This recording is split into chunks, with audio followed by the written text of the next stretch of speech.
Dan kita mengetahui bahwa doa kita telah terjawab, atau doa kita barangkali belum dijawab atau tidak dijawab. Apa ukuran ketiga hal itu? Itu yang coba kita turunkan di pembahasan pagi ini.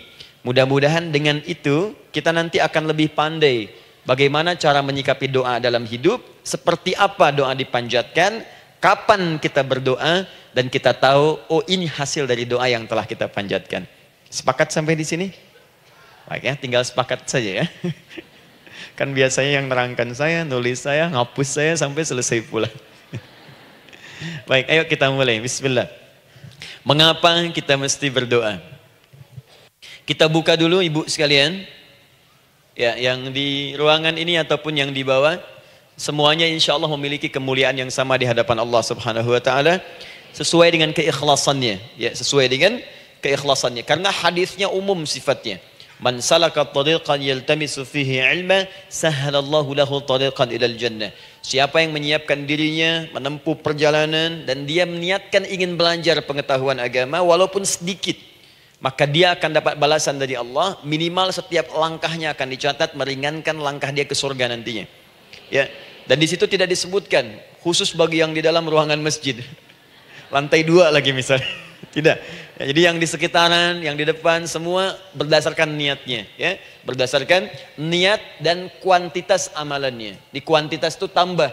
Mungkin Ustadz belum datang, ibu ada yang berzikir, ada yang baca Al-Qur'an, ada yang istighfar. Itu yang nambah pahala. Ya. Kalau yang pasang status, pasang kamera, ya itu saya nggak tahu. Ayo kita kembalikan sini. Pertama, Quran surah ke-7 ayat 172. Quran surah ke-7 Al-A'raf ayat 172. Kemudian setelah itu diperintahkan dalam Al-Quran surah ke-40 Ghafir ayat ke-60. Lalu kita praktekkan ini dalam keseharian kita. Saya beri contoh misalnya Quran surah ke-2 ayat ke yang paling banyak nih dibaca 201. Kadang-kadang misalnya Quran surah kedua ayat 286. Banyaklah. Quran surah ke-7 ayat 23 misalnya, dan seterusnya. Ini bagian pertama.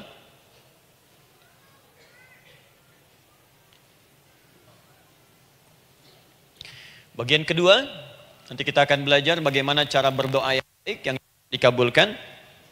Kita ambil satu, Quran kedua ayat 186.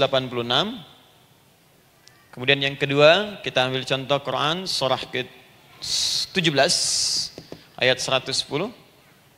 Kemudian yang ketiga, kita ambil contoh yang paling dahsyat di Al-Quran surah ke-3 ayat 38 sampai 39. Ada yang belum berdoa sudah dikabulkan. Masya Allah. Ini ada di Quran misalnya surah ke-3 ayat 31. Nanti turunan amalannya misal di Quran surah 51 ayat 15 sampai dengan 18. Saya bulati yang 18-nya.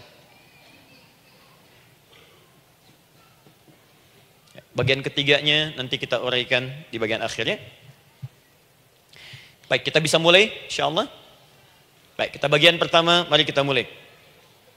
Saya ingin berkisah sejenak dengan menyampaikan Quran surah ke-7 Al-A'raf ayat 172.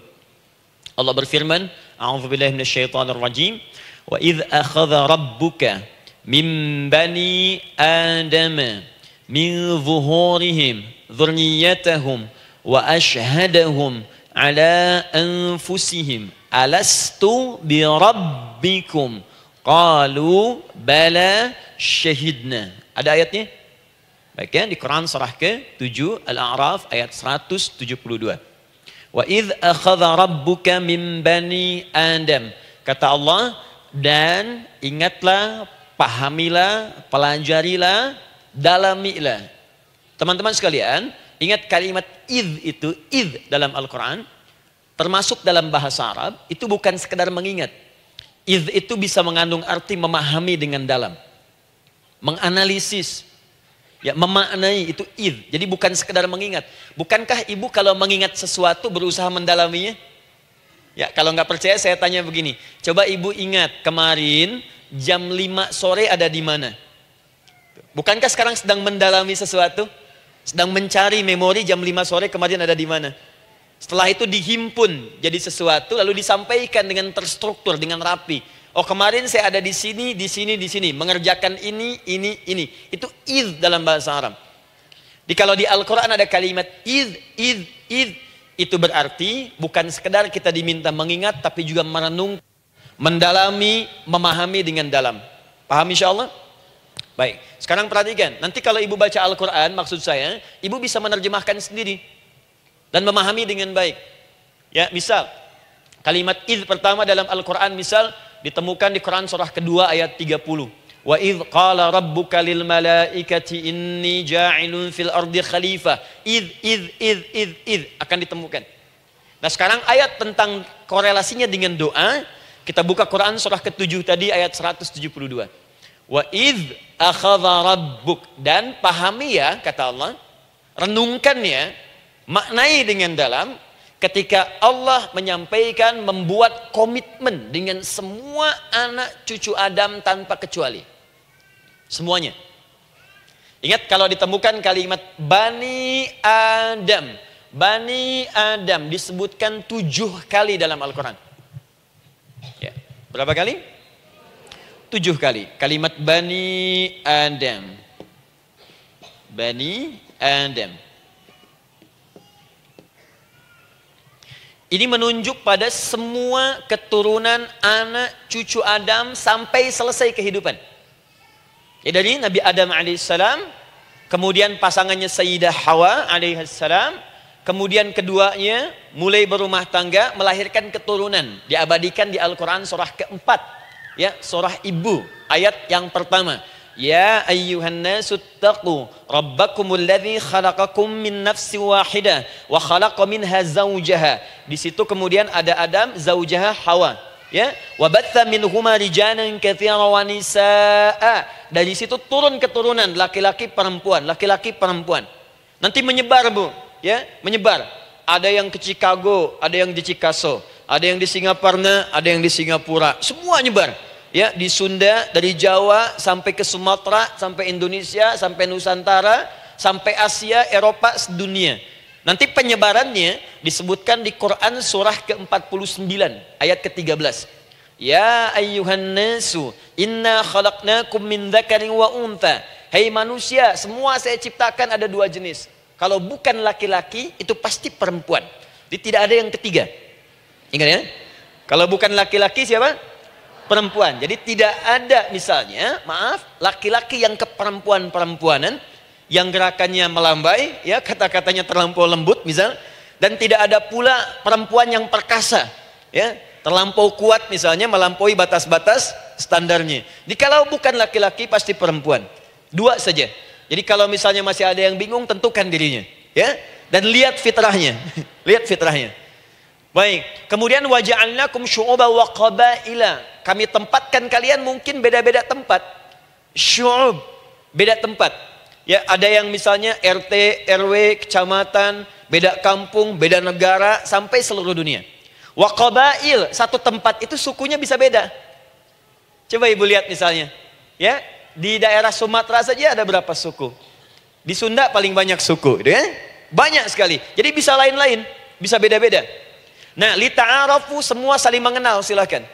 Nah, ketika semua tadi ditempatkan di semua pelosok dunia, baik laki-laki, perempuan, dari anak keturunan Adam, itu semua anak keturunan Adamnya disebut dengan satu nama saja dalam Al-Quran, yaitu Bani Adam. Jadi kalau kita mau cari keturunan kita, sampai ke asal mula kita, dari kita sekarang, itu semua akan tersambung kepada Adam alaihissalam. Puncaknya akan ke sini. Ya. Dan tidak akan nyasar kemana-mana, Bu. Ya. Ada sebagian manusia, nasabnya tidak ingin Adam, inginnya bergeser, sehingga mengatakan manusia berasal dari monyet katanya. Ya. Ada yang berkata begitu. Ibu sampaikan saja kalau bapak dari monyet, silahkan saja, jangan ngajak-ngajak saya, gitu ya. Nah, jadi semua manusia itu pasti akan kembali ke sini, ya, ke Adam alaihissalam. Karena itu saya pernah sampaikan termasuk di sini, di hadapan ibu semua, masih ingat mukjizat pertama Rasulullah sallallahu alaihi wasallam saat lahir ke muka bumi. Ingat, Nabi itu sebelum dilantik menjadi Rasul dalam usia 40 tahun, turun surah Al-Alaq, itu diberikan oleh Allah keistimewaan tanda-tanda kenabian. Apa di antara tandanya? Allah perjelas nasab keturunannya sampai Nabi Adam, padahal lahirnya itu ayahnya sudah wafat.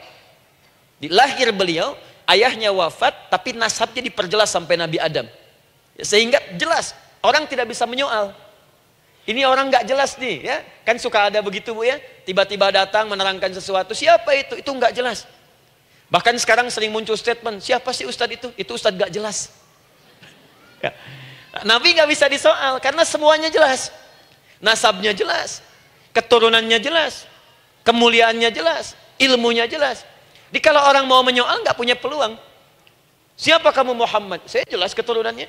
Muhammad SAW bin Abdullah, bin Abdul Muttalib, bin Hashim, bin Abdul Manaf, bin Qusay, bin Murrah, bin Kilab, bin Ka'ab, bin Ghalib, bin Fihir, bin Malik, bin Nadar, bin Kinana, bin Khuzaimah, bin Mudrika, bin Ilyas, bin Nizar, bin Mudar, bin Ma'ad, bin Adnan, bin Addi, bin Adri, bin Muqawwam, bin Nagur, bin Tarih, bin Ya'rub, bin Yasjub, bin Nabit, bin Ismail AS, bin Ibrahim AS, bin Azar atau bin Nakhur, bin Abir, bin Kinan, bin Arfakhshad, bin Sam, bin Nuh AS, bin Mikhlail, Matushalah, bin Kinan, bin Anwas, bin bin Adam alaihissalam.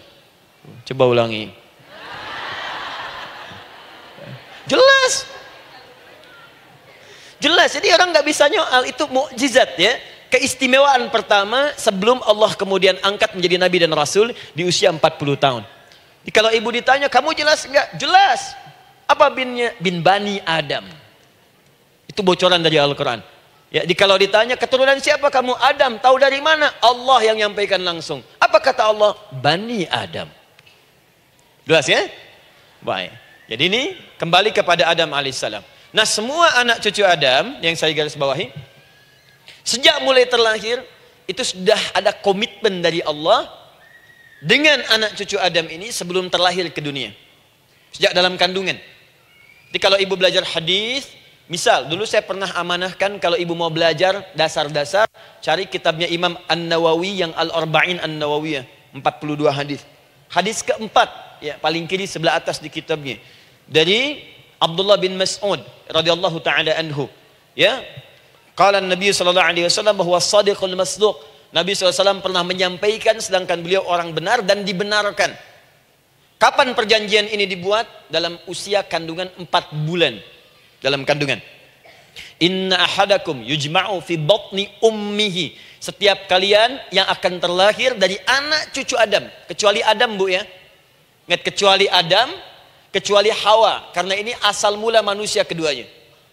Tapi keturunan Adam dan Hawa akan mengalami proses yang sama. Dikandung dulu ibundanya, kemudian terlahir. Adam tidak dikandung, ingat, Adam tidak ada bapak, Adam tidak ada ibu. Langsung diciptakan wujudnya oleh Allah Subhanahu wa taala dari bahan dasar yang sama dengan manusia. Ya, karena itu saya pernah ditanya, pernah berdialog, ya. Ustaz, ini spesial Nabi Isa ini. Ya, spesial, Yesus Al-Masih Nabi Isa spesial. Karena itu diangkat sebagai Tuhan. Apa yang spesial? Kata beliau, karena ini bisa menghidupkan yang mati. Yang kedua, ini lahirnya beda dengan orang biasa. Bagaimana lahirnya? Tanpa bapak. Ibu saja tanpa bapak. Mana ada manusia yang lain seperti ini? Saya bilang Adam lebih spesial lagi. Lahir tanpa ibu, tanpa bapak. Kenapa nggak jadi Tuhan? Tapi kan Adam nggak bisa menghidupkan yang mati. Dengan izin Allah, maaf, Nabi Ibrahim lebih canggih lagi. Buka Quran surah kedua, ayat 260. Paling kiri sebelah atas. Wa idh qala Ibrahim rabbi arini kaifa tuhyil mauta qala awalam tu'min qala bala walakin inna qalbi. Ketika Ibrahim bermohon kepada Rabbnya, ya Allah, tolong tunjukkan kepadaku bagaimana cara menghidupkan yang mati. Kata Allah, kamu masih nggak yakin? Kata Ibrahim, saya yakin, saya yakin-yakinnya. Cuma supaya hati saya tenang, membuktikan kepada yang lain tentang kuasamu. Kata Allah, gampang. Lalu Allah berikan kemudian satu ketentuan sama persis dengan Nabi Isa. Cuman prosesnya lebih canggih. Kalau Nabi Isa, tepuk mayatnya, bangun, bicara. Nabi Ibrahim kata Allah, nih ambil burung, potong-potong dulu, dicincang dulu. Sudah dicincang kemudian, mayatnya disimpan, jasadnya di tempat bukit yang berbeda. Kalau sekarang potong burung, simpan di bukit satu, jasad yang kedua simpan di bukit B. Kepalanya simpan di bukit A, ekornya simpan di bukit B, badannya simpan di bukit C. Panggil dengan nama Allah. Thummad'uhunna ya'tinaka sa'ya. Panggil bismillah dengan nama Allah, hidup, hidup. Sama persis dengan Nabi Isa. Dengan nama Allah biiznillah, hidup, hidup. Nabi Ibrahim biiznillah, dengan nama Allah hidup, hidup. Menyatu semuanya jadi satu. Psst.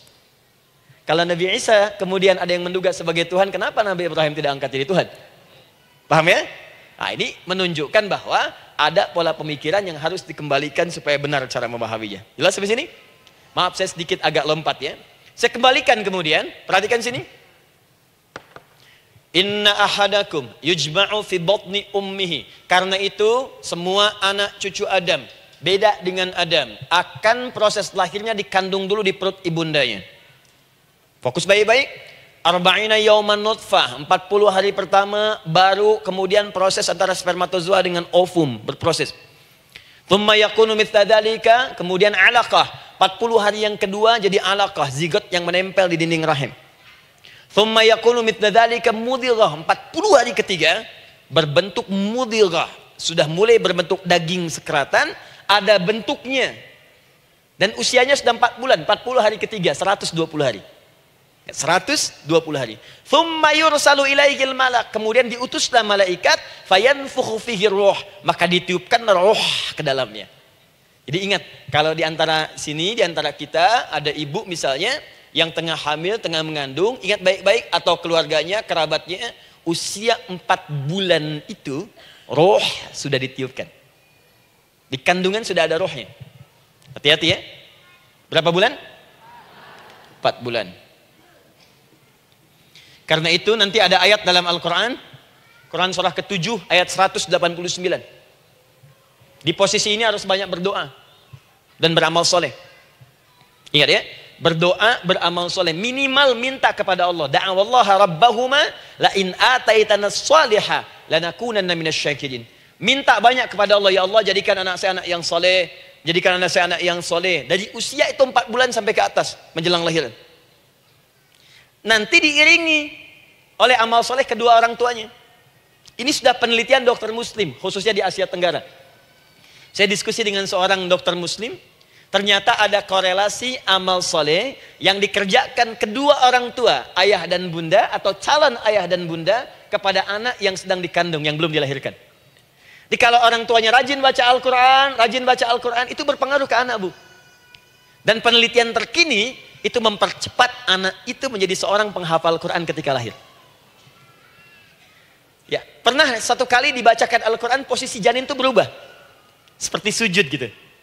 Itu penelitian sudah di MRI waktu itu dilihat ya, kelihatan. Jadi ada korelasi antara kesolehan orang tua dengan kesolehan anak yang sedang dikandung. Hati-hati ya.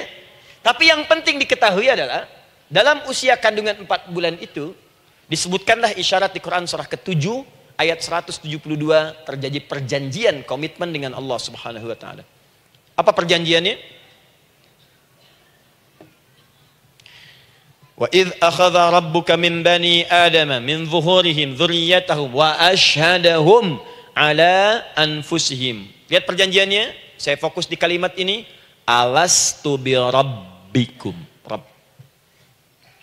Apakah engkau akan berkomitmen saat ini? Bersaksi? Karena kalimatnya bersaksi. Wa asyhadahum, dan mereka bersyahadat, bersaksi, komitmen. Di komitmennya menggunakan kata syahadat di sini. Karena itu nanti setiap bayi yang sudah terlahir dari rahim ibu manapun itu berada dalam keadaan suci karena sudah bersyahadat dalam perut ibundanya. Masih ingat hadis ini? Kullu mauludin yuladu 'alal fitrah. Setiap yang terlahir dari rahim perempuan manapun itu membawa fitrah. Apa di antara fitrah yang dimaksudkan itu? Fitrah keislaman, fitrah mengakui Allah sebagai Tuhan. Itu nanti ada di Quran surah ke-30 ayat ke-30, paling kanan sebelah atas. Quran surah 30 ayat 30.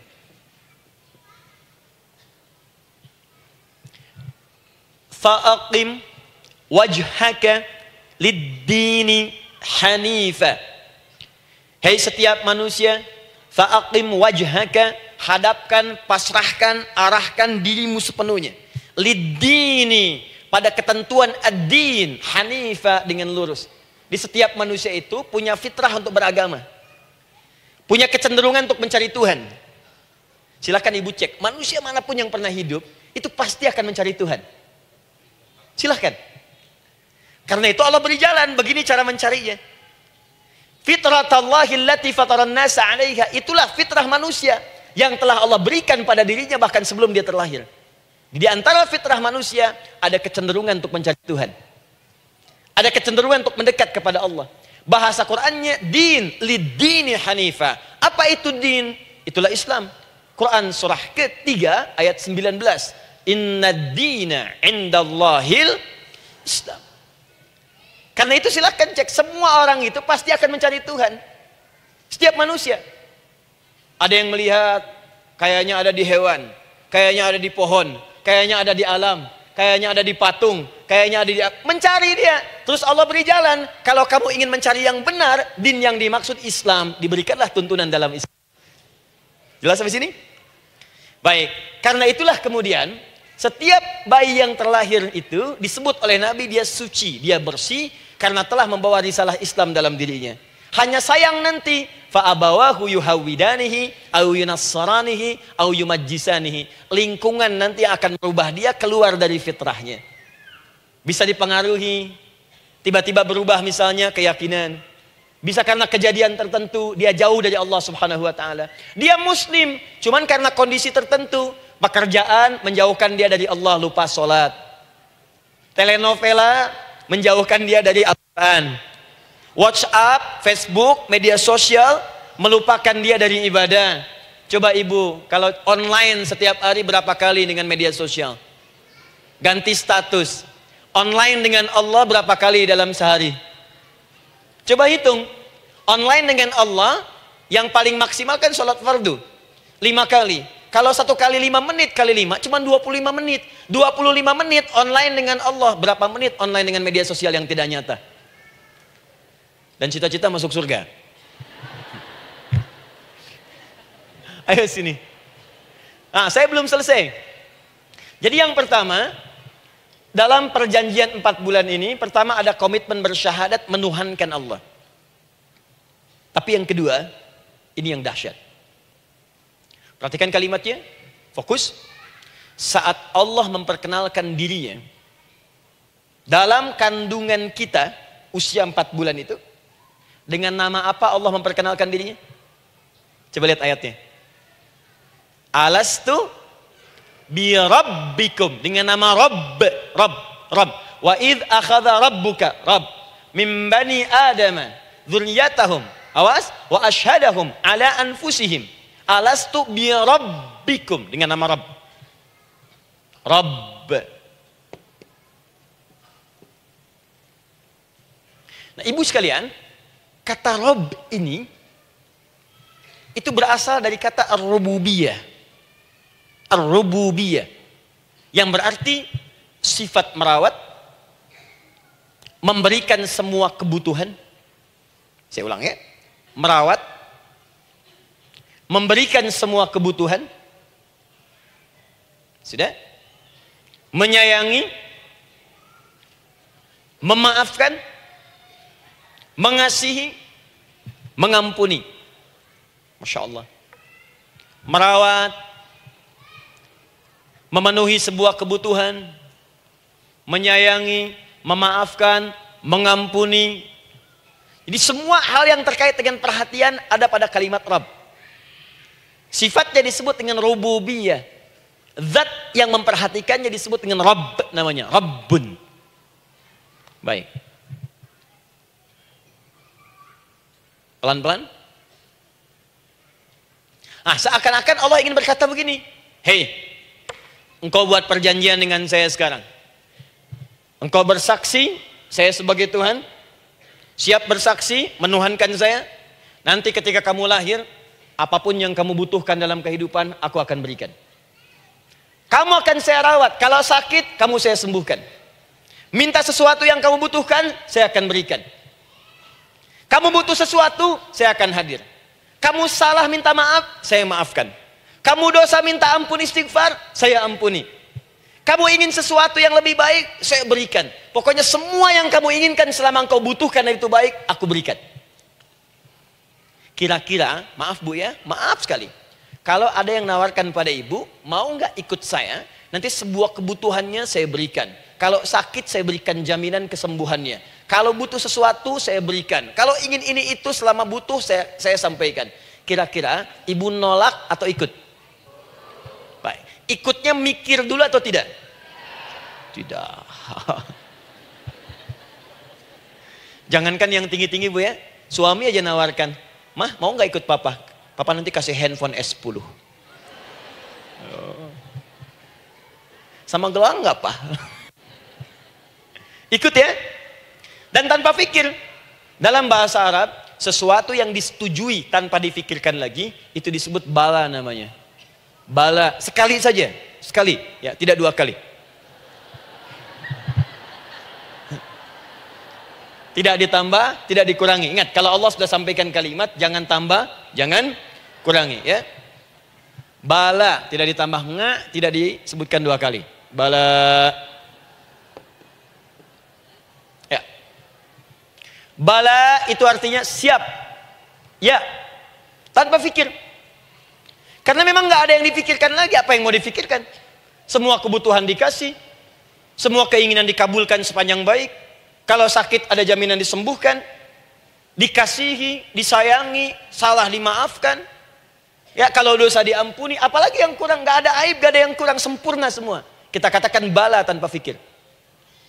Karena itu, perhatikan, setiap kita kemudian ibu sekalian datang terlahir ke bumi, mengalami kehidupan. Fitrah kita setiap mendapatkan kebutuhan kita akan menyebut nama Allah Subhanahu wa taala dengan nama yang telah dijanjikan itu. Silakan ibu cek.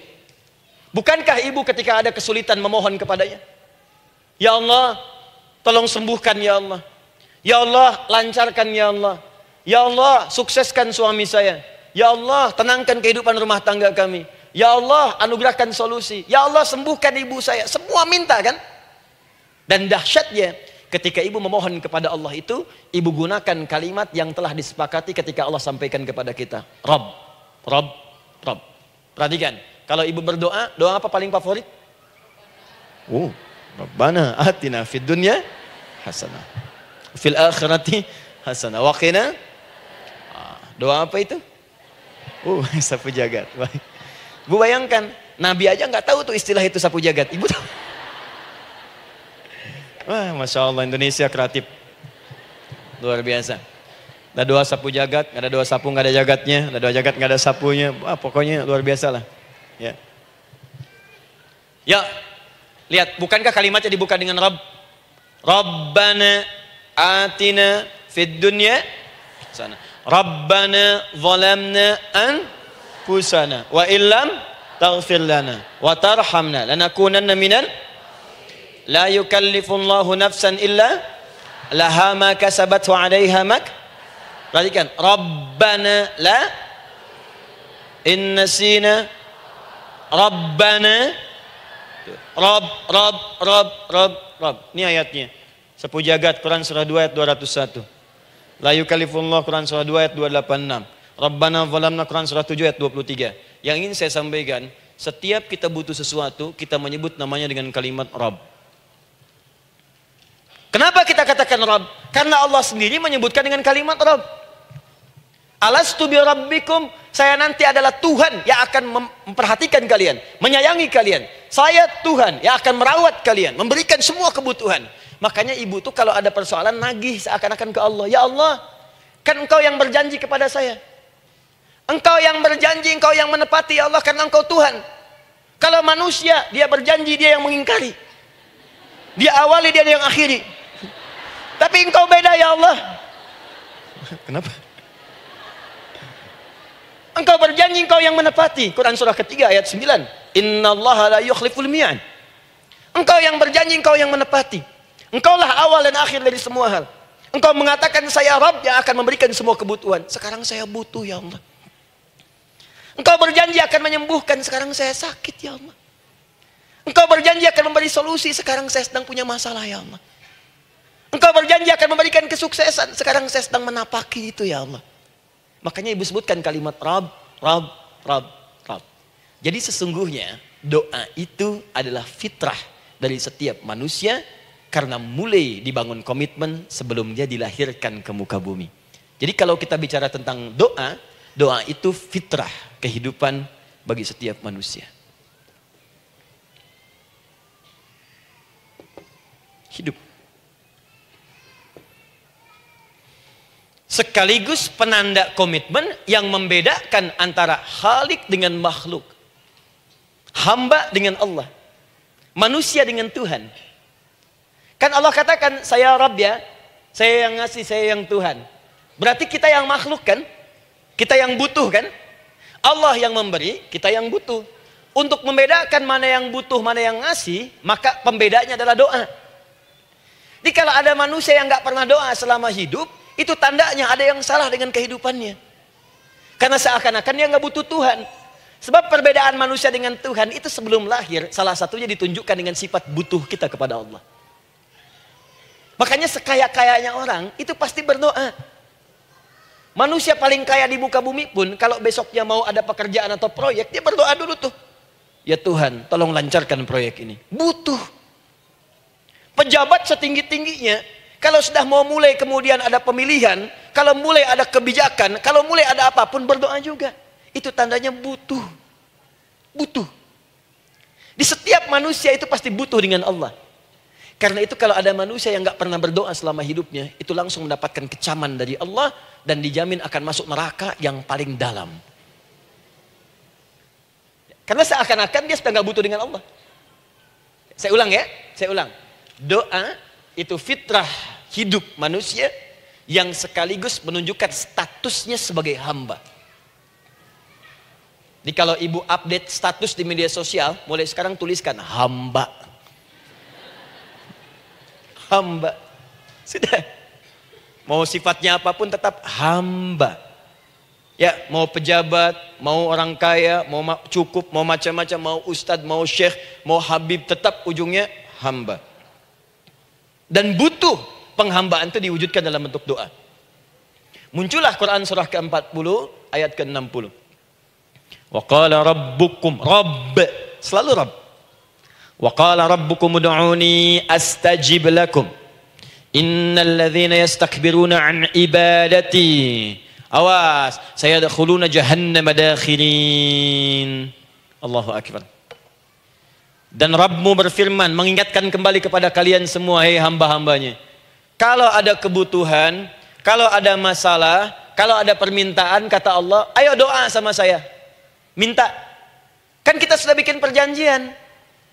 Makanya Allah katakan, kalau punya masalah, bu, berdoa. Bukan mengeluh.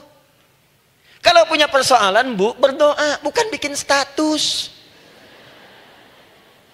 Rasanya aku tidak sanggup. Ditulis di Facebook.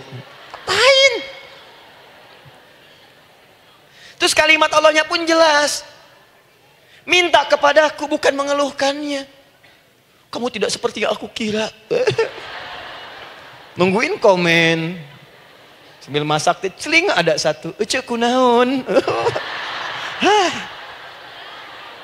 Makin meluas masalah. Untuk abi mas sabar.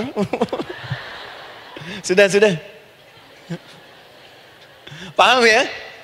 Jadi ini kaidah hidup yang pertama. Sebetulnya sederhana, cuman jarang digunakan gitu. Sederhana, cuman jarang dipakai. Kata Allah kan, kamu doa itu, saya kasih ketenangan. Jadi bu, gini, doa itu manfaatnya, walaupun solusi belum datang, tapi hati tenang. Tenang. Jadi kalau mau curhat-curhat sama Allah, sampaikan, minta, mohon, berikan. Minimal tenang. Saya kasih rahasia ya. Ini di antara kita saja nih. Lihat sini. Saya hapus dulu deh. Bismillah. Masya Allah. Mau ngapus sendiri, nulis sendiri, penghapus, lari sendiri.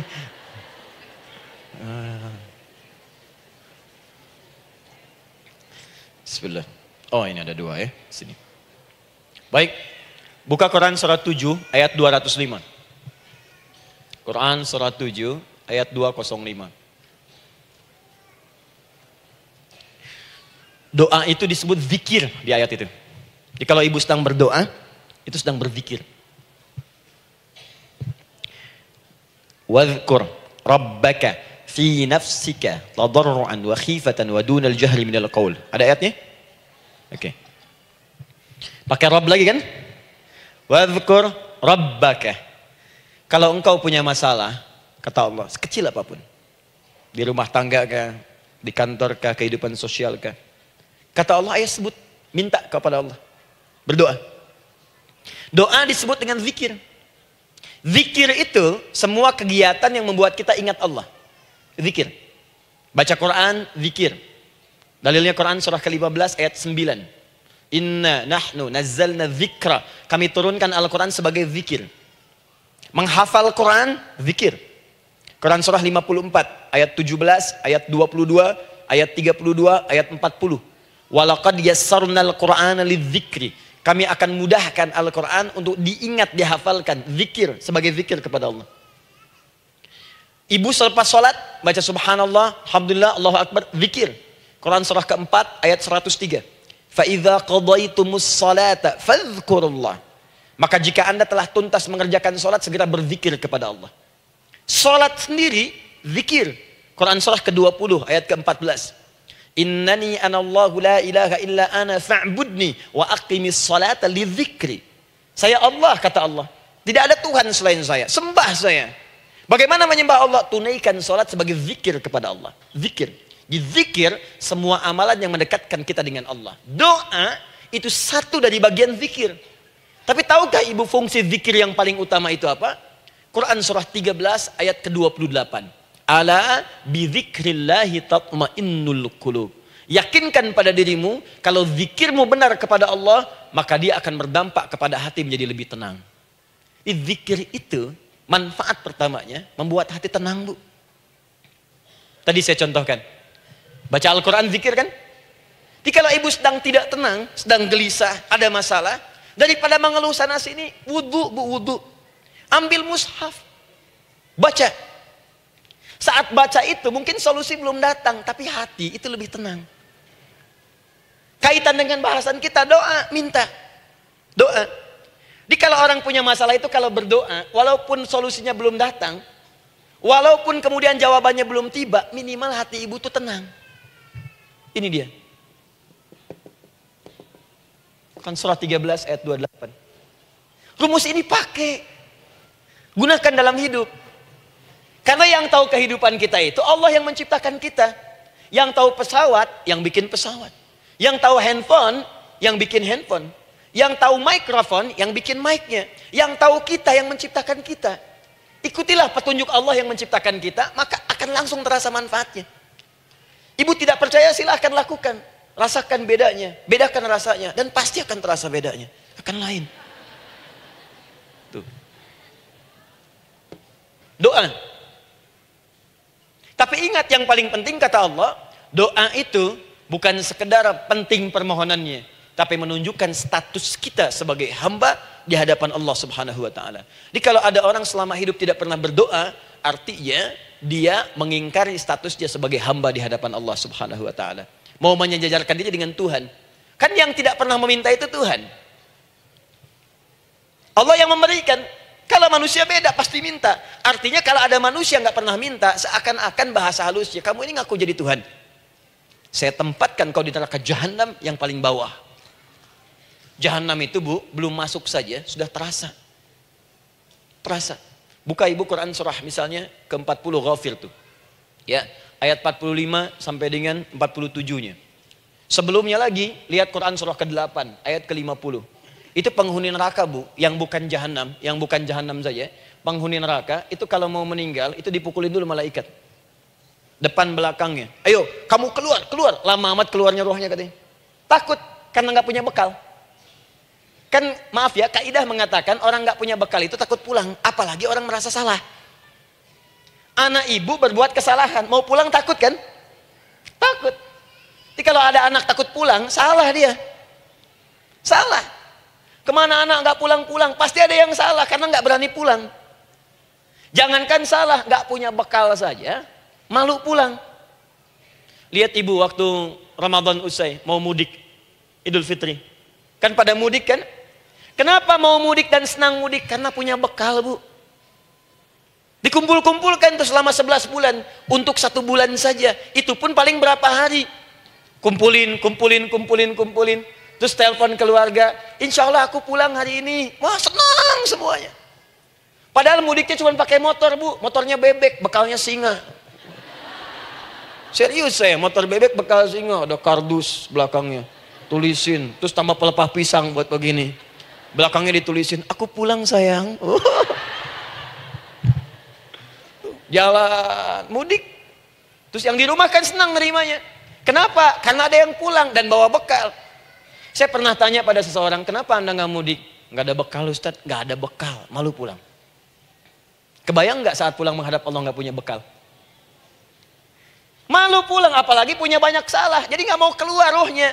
Malaikatnya geram, dipukulin sama malaikat. Pukul depannya, pukul depan. Kamu ini cepat keluar, cepat keluar, cepat keluar. Keluar. Malu pulang. Tapi kalau punya bekal enak. Dan yang nyambut langsung malaikat. Bahkan nanti ada satu amalan saat dikerjakan. Itu orang ini sudah masuk surga. Tapi semua malaikat di semua pintu surga yang 8 itu datang mengunjungi dia mengucapkan selamat. Itu ada di Quran surah 13 ayat 24.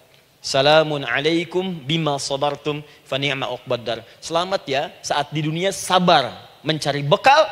Dan ini bekal terbaik yang kamu dapatkan. Silahkan nikmati surga yang kamu rindukan itu. Ini nikmatnya tempat yang pernah nanti kamu kunjungi. Dan tinggal abadi di situ. Yang nyambut malaikat. Bayangkan semua malaikat, Bu. Semua malaikat dari pintu surga datang nyambut dia. Wah, Masya Allah, malaikat Jibril, Israfil, malaikat maut. Maaf ya, dicabut kemarin. Biasa, selamat. Dunia aja kalau ada yang nyambut senang kan?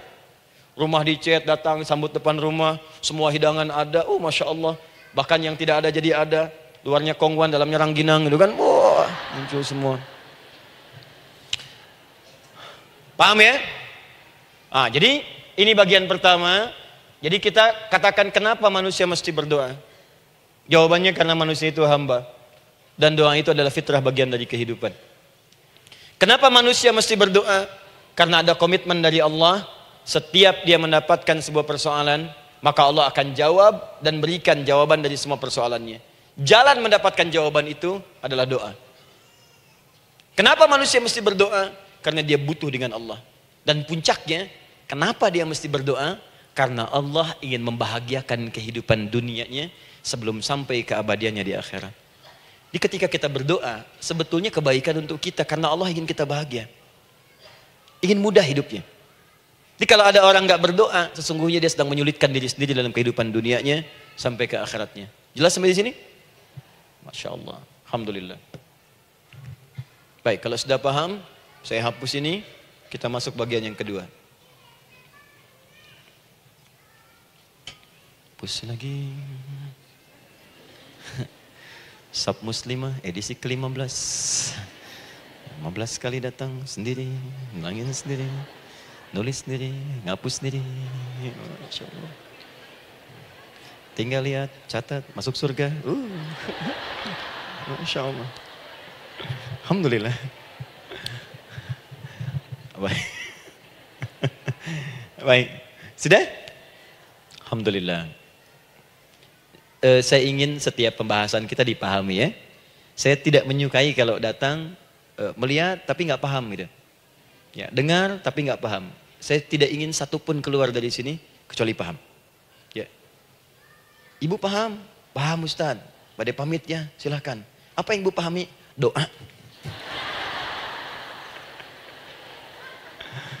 Ya. Dah. Nah, sekarang masuk bagian kedua. Bismillah. Kalau sudah mengerti yang tadi, persoalannya adalah bagaimana cara kita memohon kepada Allah. Itu dia. Bagaimana cara kita meminta? Kata Allah, kamu kalau punya masalah, minta. Ya Allah, caranya bagaimana? Karena sesuatu yang dikerjakan tanpa ilmu dan tidak tahu caranya, itu bisa keliru. Hidup itu menyembah Allah tidak cukup dengan iman, Bu. Mesti pakai ilmu. Iman saja sekalipun kuat tanpa ilmu, itu bisa salah. kuat ingin mendekat kepada Allah.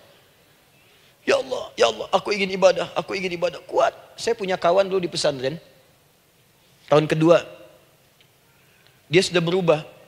Ya, tadinya orang tuanya melihat anaknya, Masya Allah, tiba-tiba ada perubahan, senang ibadah bu. Malam-malam dia bangun, ini kisah nyata, saya alami sendiri. Masya Allah, saya senang sekali.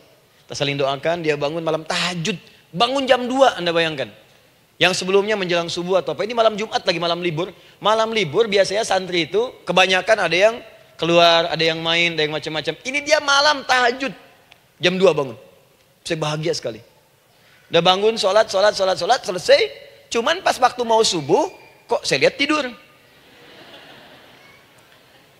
Saya bangunkan kan, Fulan bangun. Oh iya, katanya, iya. Oh mungkin nanti mau nyusul. Saya pikir istirahat dulu. Saya ke masjid lah. Udah ke masjid, dah selesai. Kita diskusi di masjid, selesai. Semua pulang saya jam 7. Saya lihat masih tidur juga.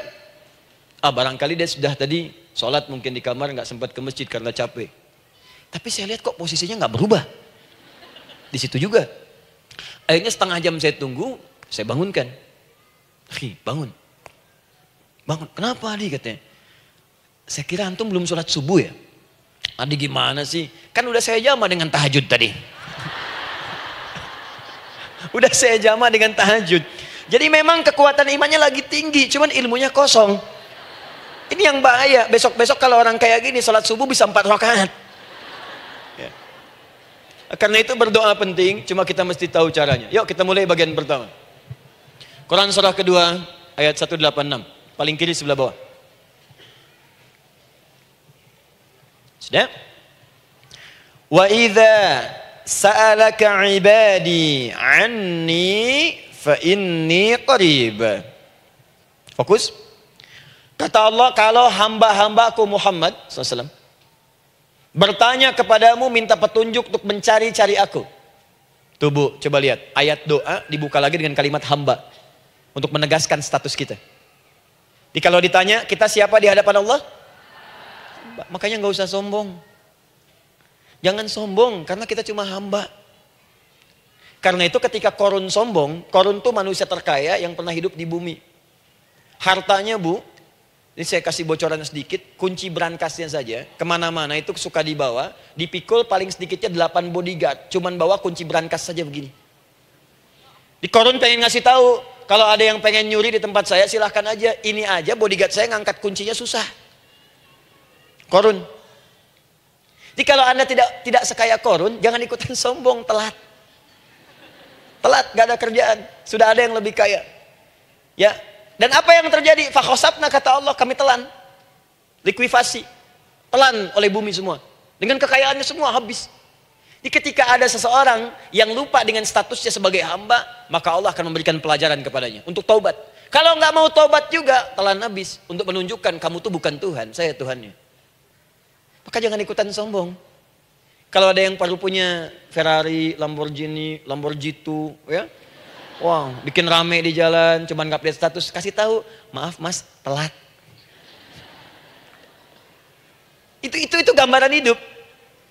Dan ingat, setiap dibuka dengan kalimat permohonan, itu kalimatnya hamba. Hambaku, hambaku, hambaku. Termasuk mau minta taubat, hamba. Quran surah 39 ayat 53. Qul ya ibadiyalladzina asrafu ala anfusihim la taqnatu min rahmatillah. Katakan Muhammad pada hambaku yang merasa banyak dosa, pengen berdoa minta taubat. Kata Allah, hamba. Saya terima taubatnya, hamba.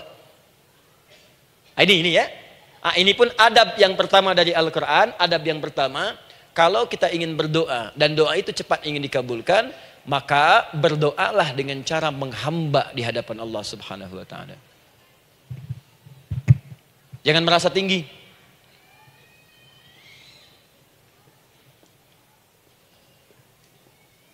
Saya turunkan caranya. Bagaimana cara menghamba itu dengan cara yang baik? Fokus. Wa idza sa'alaka ibadi anni, Muhammad SAW, jika ada hamba-hambaku bertanya padamu tentangku, ingin mencari-cari aku. Masya Allah, ibu maaf ya.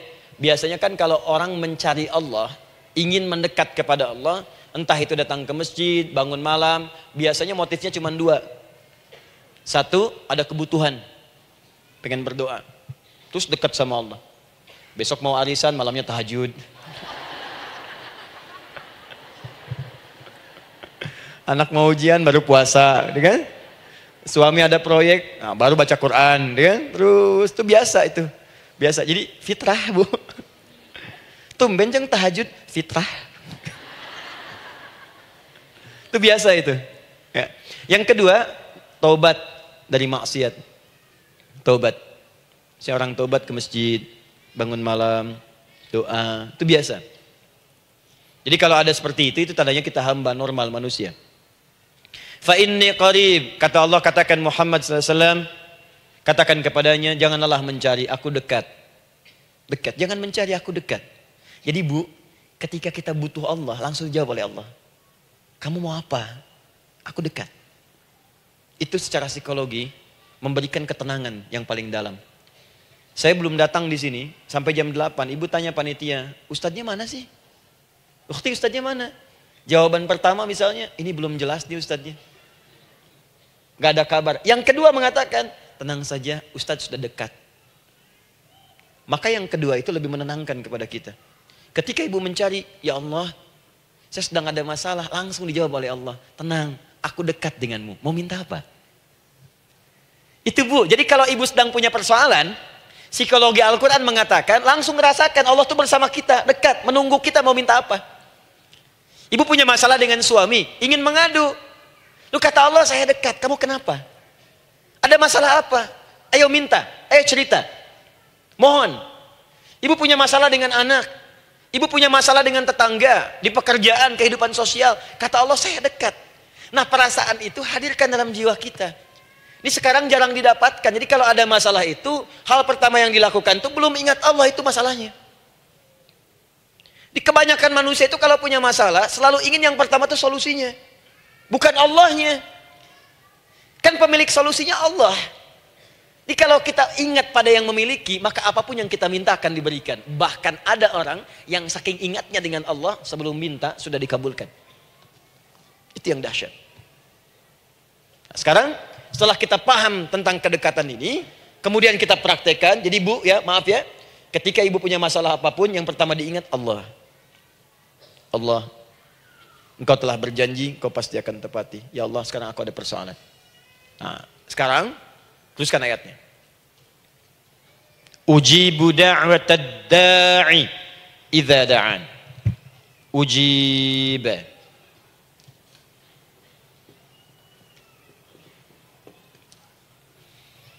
Ujibu da'watad da'i idza da'an. Aku pasti akan menjawab, mengabulkan setiap doa hambaku jika dia bermohon kepadaku. Saya ingin ajarkan sedikit di gramatikal bahasa Arab. Ujib itu disebut dengan fi'il mudhari namanya.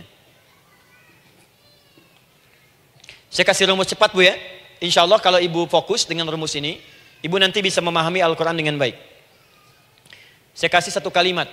Hafalkan baik-baik. Ini gampang kok. Anita. Ya, Anita. Sudah? Anita. Baik.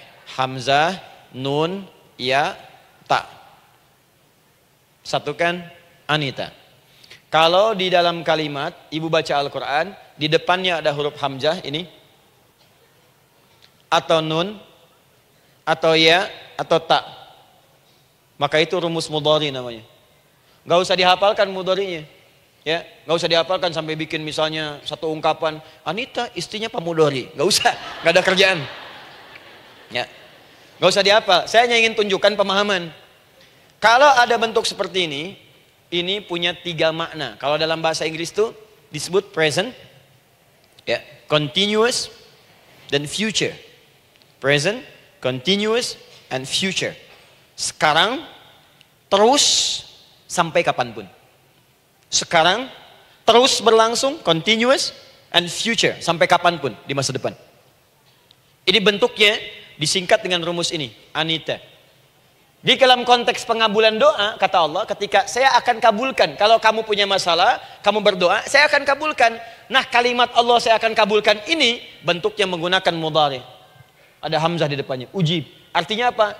Kalau ibu sekarang berdoa, saya akan kabulkan, kata Allah. Terus kamu berdoa, saya akan jawab. Nanti pun punya masalah di masa depan, kamu berdoa, saya jawab juga. Jadi artinya tidak ada doa yang sia-sia. Semua doa, ingat, sepanjang kita butuhkan, pasti Allah berikan. Doa itu, sepanjang kita butuhkan, pasti akan dijawab.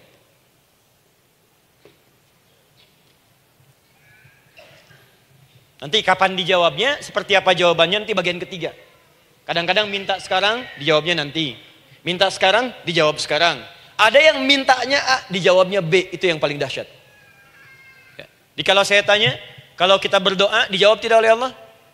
Ya, itu janji Allah. Setiap orang berdoa, pasti dijawab. Nah, hanya persoalannya, seperti apa doa yang cepat dijawab itu? Apakah semua doa langsung dijawab seketika? Akankah mendapat jaminan langsung dijawab?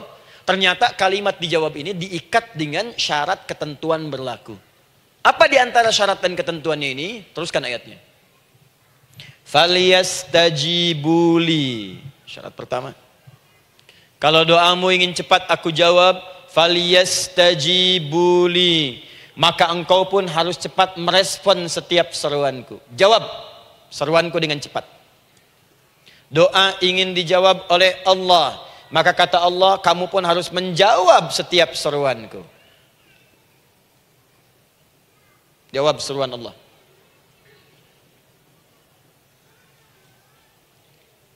Ayo respon, adil. Maunya dapat gaji aja, kerja nggak mau. Ya? Apa ibu pikir duduk manis, santai di ruangan tengah? Tiap bulan suami datang berikan uang belanja? Belum tentu. Kalau sikap tidak bagus, ya interaksi tidak mulia, maka belum tentu itu didapatkan.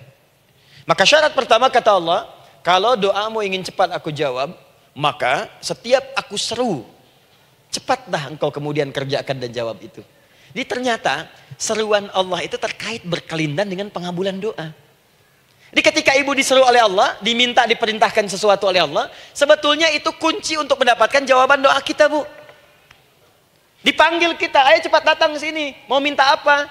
Minta, saya kasih. Apa di antara kunci doa itu, Ustaz? Yuk kita lihat. Adalah jawaban dari seruan Allah. Apa di antara seruan Allah itu? Saya beri contoh satu misalnya. Allah perintahkan kita untuk sholat. Bahkan diseru, diingatkan 5 kali dalam sehari. Salat. Bukankah kita diseru, Bu, dipanggil 5 kali sehari untuk salat? Allahu Akbar, Allahu Akbar. Ya? Diingatkan kan? Ayo ingat Allah, ingat Allah, ingat Allah, ingat Allah. Allah Maha Agung, Maha Besar semuanya, dan seterusnya. Perhatikan baik-baik. Apa tujuan Allah menyuruh kita dalam salat? Ternyata bukan ingin memberikan beban ruku dan sujud. Bukan sujudnya yang penting. Karena semua makhluk tidak sujud pun tidak akan menurunkan status Allah sebagai Tuhan. Allah tetap Allah, nggak ada ruginya. Yang rugi kita, ternyata ketika disuruh sujud, disuruh ruku itu, ternyata yang ditunggu itu bukan ruku sujudnya. Allah nunggu, punya masalah apa? Mau minta apa? Karena itu dalam ilmu fikih, ibu buka semua kitab fikih. Salat itu secara bahasa disebut dengan doa. Nama lain dari doa adalah salat. As-salatu hiya doa. Salat adalah doa. Karena itu semua bacaan dalam salat doa semua. Coba lihat. Baru takbir Allahu Akbar, doa iftitah. Al-Fatihah doa, Bu, jangan dikira Al-Fatihah nggak ada doanya. Nih, nanti saya berikan cepat ya. Ini highlight dulu. Highlight dulu. Dalam salat itu ada 4 keadaan. Ingat ini baik-baik. Nanti ibu manfaatkan minimal zuhur, lakukan. Ada berapa keadaan? 4. Ada 4 posisi, 4 keadaan dalam sholat. Yang kalau ibu berdoa benar, meminta di situ dengan benar, itu seketika akan dikabulkan. Seketika. 1 saat berdiri. Berdiri. 2 saat ruku'. Ruku'. 3 saat sujud. 3 saat sujud. 4 sesaat sebelum salam. Berdiri, ruku', sujud, sesaat sebelum salam. Baik, sebelum saya bahas lebih jauh, saya ingin sampaikan dulu Jadi ternyata ketika kita diminta oleh Allah menunaikan sholat, itulah cara kita memohon, Bu. Itulah waktu kita meminta. Dan dahsyatnya dalam sehari itu 5 kali ditungguin, Bu. Mana ada manusia di muka bumi ini buka pintu rumahnya 5 kali sehari cuma untuk memberikan apa yang dibutuhkan. Sesoleh-solehnya Ustadz, gak ada yang mengatakan, ayo 5 kali sehari datang aja ke rumah saya. Kalau butuh apa-apa ambil. Butuh kulkas, ambil kulkasnya. Butuh TV, ambil. Gak ada begitu. Allah itu maha baiknya 5 kali sehari dipanggil. Dari subuh sampai zuhur. Kita bangun tidur aja, punya masalah nggak? Ayo minta, disuruh sholat 2 rakaat. Dan sholatnya nggak usah banyak-banyak, 2 rakaat aja dulu supaya nggak ada beban. Itu pun kadang-kadang masih lupa berapa rakaat kita sholat. Ya. Ayo sujud, disuruh minta, punya masalah nggak? Terus dari subuh sampai ke siang dipanggil lagi. Punya masalah lagi nggak? Disuruh zuhur 4 rakaat. Karena waktunya cukup panjang, suruh 4. Ayo minta. Ada masalah apa? Minta sujud kita. Minta mohon. Dari zuhur ke asar ditanya lagi, ada masalah nggak? Panggil lagi. Ke maghrib sampai ke isya sebelum tidur, supaya tidurmu enak, masalah nggak ada, tenang, nikmat, nyaman istirahatnya. Ada masalah nggak? Disuruh sholat lagi. Jadi kalau orang paham sholat itu kunci kebahagiaan, dia akan senang menunaikan sholat. Makanya ketika ibu bertanya, kenapa saya sholat? Dijawab oleh muadzin, hayya 'alas shalah, ayo sholat. Kenapa sih sholat? Hayya 'alal falah. Yuk bahagia. Ayo tenang. Yuk dapatkan apa yang kamu inginkan. Falah. Jadi kalau orang paham sholat itu menyelesaikan persoalan, tentu orang akan berbondong-bondong semangat untuk menunaikan sholat. Cuman sayang segelintir orang itu menilai sholat sebagai beban. Jadi sebagai kewajiban beban saja, makanya sholatnya nggak nikmat. Karak tadi duhur, ayeuna asar deui. Tuh. Ya bagaimana doanya bisa dijawab? Anda datang pada orang, tapi datangnya dengan marah-marah. Datangnya dengan mencelanya. Ya bagaimana dia bisa memberikan kebutuhan Anda? Anda datang pada Allah dengan niat yang tidak ikhlas. Setelah itu kemudian menggunjingkannya, bagaimana bisa dijawab? Tuntutan tinggi. Tapi datang tidak membawa prestasi, ya bagaimana bisa diberi? Catat tuh, bikin status. Paham ya? Nah ini bagian pertama. Jadi cara pertama, respon kata Allah, seruan Allah. Rumus pertama sholat. Nah sekarang saya ajarkan lagi. Ini belum selesai nih Bu. Ini panjang bahasannya nih. Sampai jam berapa kita? 10 ya? Oh, banyak. Oh, mau sampai jam 5 silahkan. Saya jam 10 selesai. Ya. Lihat sini. Oke, saya punya sekitar 1 jam kurang ke depan. Saya ingin terangkan sedetil-detilnya gitu ya. Dan saya hanya menyampaikan isi Al-Quran. Quran, hadis, Quran, hadis. Sekarang gini, Ustadz saya sekarang paham, sholat berarti kunci untuk menyelesaikan masalah. Di sholat saya akan memohon. Sekarang Ustadz, bagaimana cara saya merespon sholat? Kan kata Allah, saya menyeru, respon gitu kan? Kita dipanggil sholat nih, Allahu Akbar, dipanggil. Bagaimana cara meresponnya? Sebelum minta. Awas, ibu ingin datang mengajukan proposal. Datang kepada wali kota, datang kepada gubernur, datang kepada presiden, datang kepada menteri sebelumnya. Bukankah ibu mempersiapkan diri? Penampilan ditata, proposal dibagus-bagusin gitu kan? Yang paling hebat itu kadang-kadang malam-malam latihan depan cermin. Bapak wali kota yang saya hormati. Lihat semuanya tuh. Dan yang paling luar biasa, maaf ya, janjian jam 7 dengan Pak Wali Kota, datang jam 6 ke Balai Kota. Sekarang ibu punya janji dengan Allah. Janji itu sudah diketahui sebelum pertemuannya. Kalau tidak percaya, 5 waktu ini ibu sudah hafal Bu. Ya, bahkan disuruh ngapalin oleh Allah. Buka Quran surah ke-4. Surah ibu, surah mama, An-Nisa. Ayat 103, Quran surah 4 ayat 103. فَإِذَا قَضَيْتُمُ الصَّلَاةَ فَاذْكُرُوا اللَّهَ قِيَامًا وَقُعُودًا وَعَلَى جُنُوبِكُمْ فَإِذَا اطْمَأْنَنْتُمْ فَأَقِيمُوا الصَّلَاةَ. Lihat ujung ayatnya, lihat ujung ayatnya. إِنَّ الصَّلَاةَ كَانَتْ عَلَى الْمُؤْمِنِينَ كِتَابًا مَوْقُوتًا. Sungguh semua waktu salat itu telah ditetapkan waktunya bagi orang beriman. Itu terjemahan biasa. Kalau terjemahkan pakai ilmu balaghah, sungguh orang beriman itu hafal waktu-waktu salat.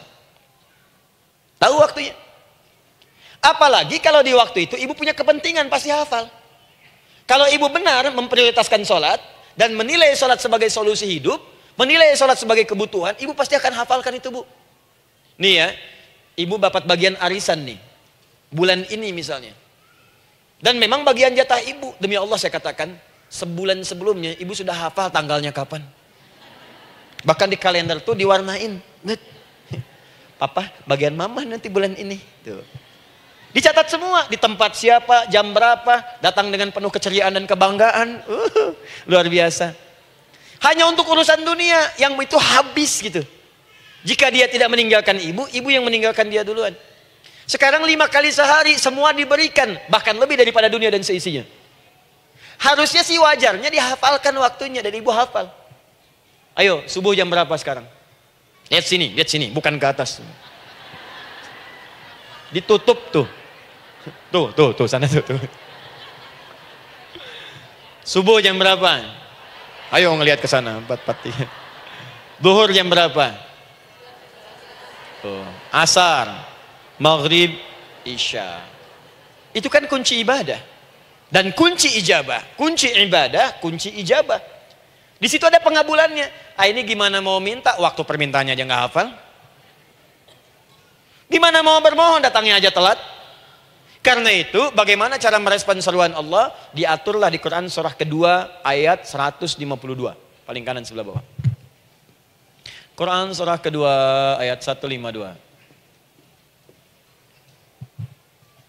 Ibu masih ingat? Bukankah sholat disebut sebagai zikir? Masih ingat? Ya, di surah ke-20 ayat 14. Wa aqimis sholata lidzikri, tunaikan sholat sebagai zikir kepadaku. Sekarang lihat ya. Lihat ketentuan Allahnya. Kalau ibu dipanggil untuk sholat, dipanggil untuk zikir, cepat respon. Ibu cepat respon, Allah pun akan cepat merespon permintaan ibu. Lihat kalimatnya. Fadhkuruni adzkurkum. Fadhkuruni adzkurkum. Kalian mengingat saya, maka saya pun akan ingat dengan kalian. Kalian zikir kepada saya, ingat saya, kata Allah, maka saya pun akan ingat kalian. Di antara makna zikir, salat. Jikalau ibu salat mengingat Allah dengan cepat, maka Allah pun akan cepat mengingat kita. Contoh.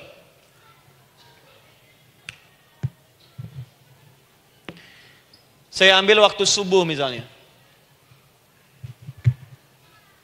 Di Bandung 4:33. 4:43. Oh, lihat kesan lagi terjadi perbedaan pendapat. Ya.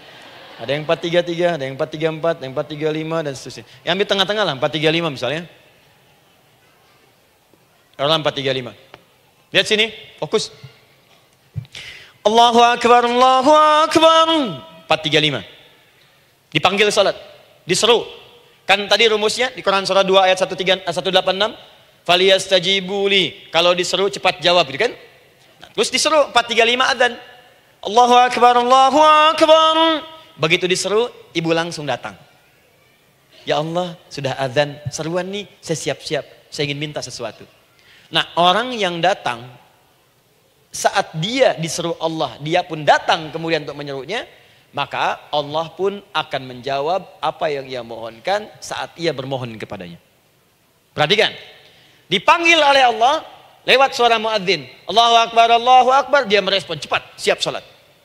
Maka dia pun ketika memanggil Allah, seketika Allah pun akan jawab padanya. Sesuai dengan kadar responnya.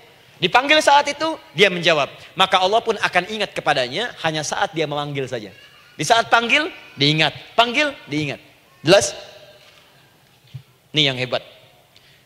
Dipanggil 4:35. Allahu Akbar, Allahu Akbar. Dia sudah ingat dari sejak jam 3:45. Dia bangun jam 3. Bisa. Padahal belum dipanggil. Datang. Bahkan Masya Allah, melakukan warming up dulu. Tahajud.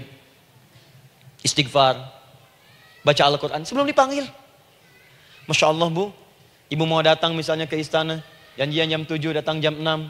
Di situ ibu kerjakan yang baik-baik dulu. Wah, lihat. Terus kelihatan CCTV kan. Wah, ini orang bagus banget nih. Mulia, bagus. Sampah diambilin, disapu.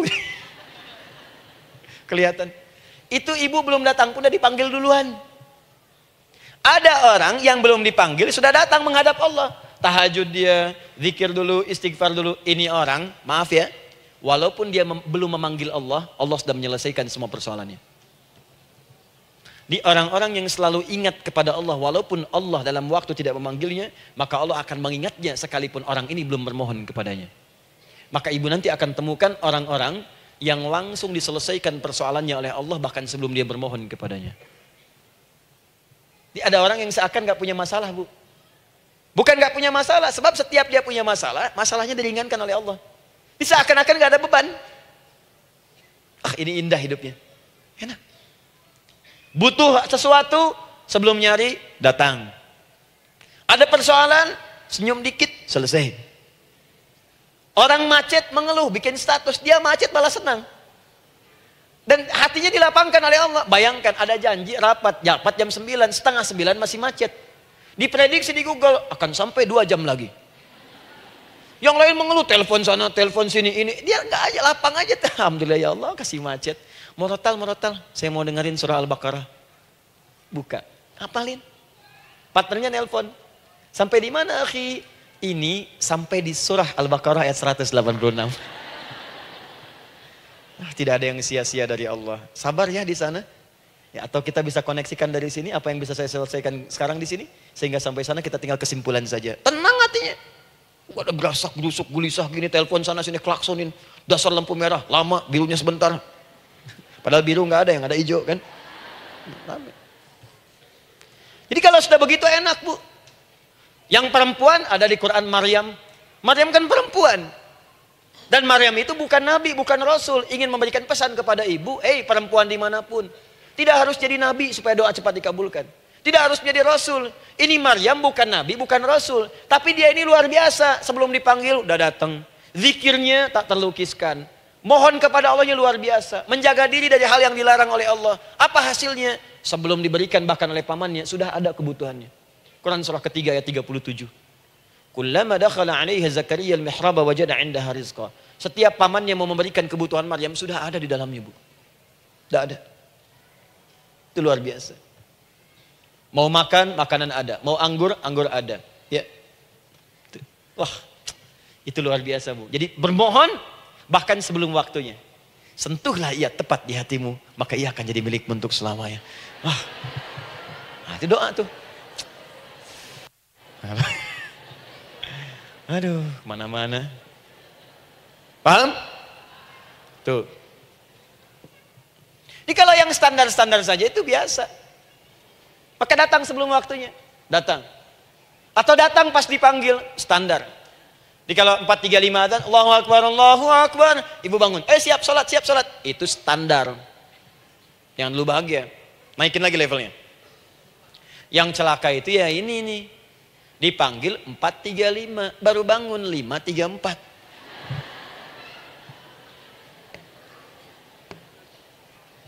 Sholat subuh belum, nuntutnya udah banyak. Ya Allah, kurang apa lagi aku bermohon kepadamu. Sudah aku meminta sekarang, sholat subuh aja belum. Jadi mana keadilannya? Jadi yang pertama, respon seruan Allah, disitulah Allah pun akan cepat merespon apa yang kita kemudian butuhkan. Jadi yang pertama lewat sholat ya Bu ya. Ingat sholat. Dan sholat itu tadi dari 4 posisi saya ajarkan yang pertama saja satu. Supaya nggak terlampau panjang ya. Berdiri Bu. Saya ajarkan satu. Setiap ibu dalam keadaan berdiri. Dan membaca Al-Fatihah. Pada kalimat Iyyaka na'budu wa iyyaka nasta'in. Ingat pada kalimat Iyyaka na'budu wa iyyaka nasta'in. Maka sertakanlah di hati kita. Apa persoalan yang dirasakan untuk bermohon kepada Allah. Saya ajarkan cepat. Kalau ibu mau belajar lebih detail, ikuti kajian kami di fikih sholat. Sifat sholat Nabi SAW. Nanti saya terangkan semua dalilnya. Insya Allah sepanjang yang saya ketahui. Baik. Dasarnya ini. Dasarnya. Quran surah ketiga. Ayat 38 sampai 39. Dan dikuatkan nanti di hadis qudsi. Ibu kenal Nabi Zakaria? Ya kenal ya. Ya selamat lah Bu. Alhamdulillah. Episode ke-15 kenal Nabi Zakaria. Luar biasa. Alhamdulillah. Nabi Zakaria punya persoalan. Sudah berumah tangga. Belum ada keturunan. Fisiknya sudah letih. Rambutnya sudah memutih. Dan mohon maaf istrinya divonis monopos dan mandul. Secara medis klinis. Apa yang beliau kerjakan? Sholat. Dalam sholatnya bermohon kepada Allah. Perhatikan permohonannya. Qala rabbi habli min ladunka dzurriyyatan thayyibah. Ya hunalika da'a Zakaria rabbah. Qala rabbi habli min ladunka dzurriyyatan thayyibah. Innaka sami'ud du'a. Ya Allah, aku bermohon kepadamu, anugerahkan aku keturunan. Semua mengatakan aku gak mungkin punya keturunan. Hanya engkau yang tidak punya batas dalam pemberian. Engkau pasti mendengar doa saya. Kalau pada yang maha mendengar tidak mengabulkan juga, lantas kepada siapa lagi aku mesti memohon? Doa ini dipanjatkan oleh beliau dalam keadaan sholat. Sedang berdiri dalam sholatnya. Jadi ibu maaf ya, tolong jangan salah berpikir. Semua nabi dan rasul, orang soleh sebelumnya itu sholat. Cuma kita lebih sempurna gerakan dan jumlahnya. Sempurna. Orang dulu sholat. Nabi Musa sholat. Quran surah 20 ayat 14. Nabi Isa sholat. Quran surah 19 ayat 31 sampai 33. Nabi Ismail sholat. Quran surah 19 ayat ke-55. Semua sholat. Sholat. Nabi Zakaria saat punya masalah sholat. Dalam berdirinya minta dalam sholatnya. Dari mana Ustadz tahunya beliau minta dalam berdiri dalam sholat? Ayat 39 ya baca. Quran surah ketiga ayat 39. Fanadatul malaika, maka doanya itu dijawab oleh Allah. Datang malaikat menyampaikan jawaban. Wa huwa qaimun yusalli fil mihrab. Sedangkan beliau masih berdiri dalam sholatnya di mihrab. Masih berdiri dalam sholat. Sholat. Di dalam sholat itu minta. Makanya semua bacaan sholat itu permintaan isinya. Dan dikabulkan oleh Allah. Anallaha yubashshiruka bi Yahya. Allah kasih kabar gembira, engkau akan punya anak, langsung namanya dari Allah Yahya. Artinya hidup yang mustahil menurut manusia. Lahir dari rahim seorang perempuan yang divonis monopos dan mandul menurut medis. Kata Allah tidak ada yang mustahil bagiku. Lahir dan hidup dia, Yahya. Kapan terjadinya? Sedang sholat. Kapan saat sholatnya? Berdiri. Nah yang paling menarik bu, umatnya Nabi Muhammad SAW ditunggu oleh Allah 5 kali dalam sehari. Dan dimintakan sebelum sholat untuk menyiapkan permohonannya. Maka turunlah Quran surah kedua ayat ke-45. Ibu lihat ayatnya. Wasta'inu bis-sabri was-salah. Bahkan ditegaskan lagi. Di Quran surah kedua ayat 153. Paling kanan sebelah bawah. Ya ayyuhalladzina amanu ista'inu bis-sabri was-salah. Yang pertama nggak pakai panggilan iman. Wasta'inu, kata Allah, hei, kalau kamu punya masalah, jangan mengeluh, jangan berkeluh kesah, jangan terlampau banyak gelisah, cepat siapkan dirimu untuk menunaikan sholat. Siapkan permohonanmu, minta kepada aku lewat sholat. Kalau belum yakin, disebutkan imannya. Ya ayyuhalladzina amanu, hei orang-orang yang masih merasa punya iman, katanya punya iman. Jadi kalau ibu nggak mau minta lewat sholat, dipertanyakan imannya. Kamu punya iman gak? Kata Allah. Yakin gak dengan saya? Kalau punya masalah jangan mengeluh. Datang pada saya minta. Lewat sholat, saya panggil sholat minta. Kalau masih merasa punya iman. Tuh, iman kita tuh dipertaruhkan di situ. Nah sekarang, saya berikan rumus bahasanya. Allah memanggil kita dengan bentuk jama, perintah jama. Wasta'inu. Wasta'inu. Itu bentuk perintah. Wasta'inu, bentuk perintah.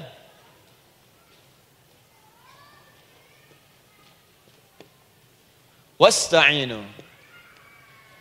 Dan jika kalian, perhatikan cara menerjemahkannya, dan jika kalian punya persoalan dalam hidup, punya kebutuhan, maka bergegaslah siapkan dirimu untuk minta kepadaku solusi. Wasta'inu, dan mintalah oleh kalian pertolongan, solusi. Bisabri wassalah. Pertama sabar dulu. Sebelum sholat, sabar dulu dengan itu. Tahan dulu. Terima dulu. Jangan mengeluh, terima dulu. Nanti dalam sholat minta solusi. Itu maksudnya. Punya masalah sekarang jam 9 lewat. Sabar, tahan dulu. Koreksi diri, istighfar. Nanti zuhur minta. Atau duha sekarang sholat. Datang ke masjid, sholat duha minta. Tahiyatul masjid minta sekarang. Sabar. Ini sabar, terima dulu. Jangan mengeluh, sabar. Ingat, terima, sabar. Karena Allah mustahil memberikan ujian masalah kalau kita tidak sanggup menerimanya. La yukallifullahu nafsan illa. Saya sering katakan bu ya, maaf kalau kalimat ini mungkin kurang berkenan, tapi kalimat ini nyata. Kalau ibu sekarang punya masalah seberat apapun, itu artinya hanya ibu yang sanggup untuk menerimanya. Saya tidak. Betul, karena itu persoalan itu dititipkan kepada ibu, bukan kepada seorang bernama Adi Hidayat. Ibu yang dipercaya. Ya ibu dipercaya oleh Allah. Kenapa ibu tidak yakin dengan itu? Karena cuma ibu yang bisa mengatasi. Ibu yang mampu, saya tidak. Karena itu dititipkan pada ibu. Kaidahnya la yukallifullahu nafsan illa wus'aha. Allah nggak akan berikan beban, ujian, masalah kalau dia nggak mampu. Artinya kalau saya nggak mampu, saya nggak dikasih. Ibu mampu, ibu diberi. Jangan mengeluh. Kenapa mesti saya ya Allah? Kamu mampu. Ya Allah, why me? Why not? Kamu yang bisa.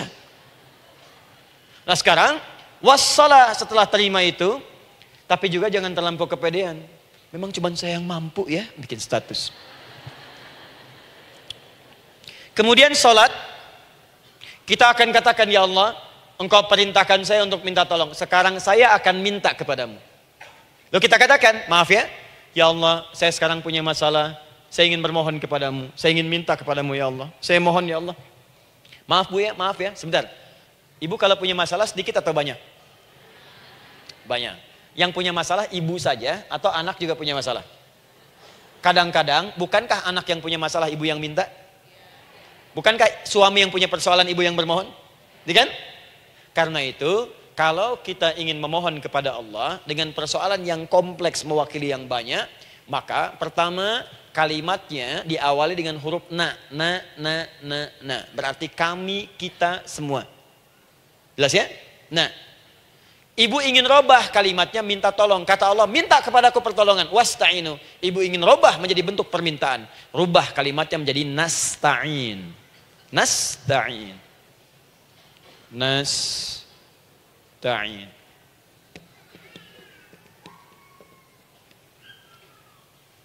Wasta'inu nasta'in. Minta kepada siapa tadi? Allah. Boleh minta kepada selain Allah? Tidak. Hanya kepada Allah saja? Hanya kepada Allah saja. Hanya kepadamu ya Allah. Tidak kepada yang lain. Maka kalimatnya menjadi iyyaka. Iyyaka. Hanya kepadamu saja ya Allah. Engkau berjanji, kalau ada masalah minta aku berikan. Sekarang hanya kepadamu saja ya Allah, aku bermohon. Maka kalimatnya namanya iyyaka nasta'in. Sekarang saya tanya kepada ibu, apakah dalam sholat ibu membaca kalimat iyyaka nasta'in? Tuh. Saya mau tanya, ibu bacanya saat ruku atau saat sujud?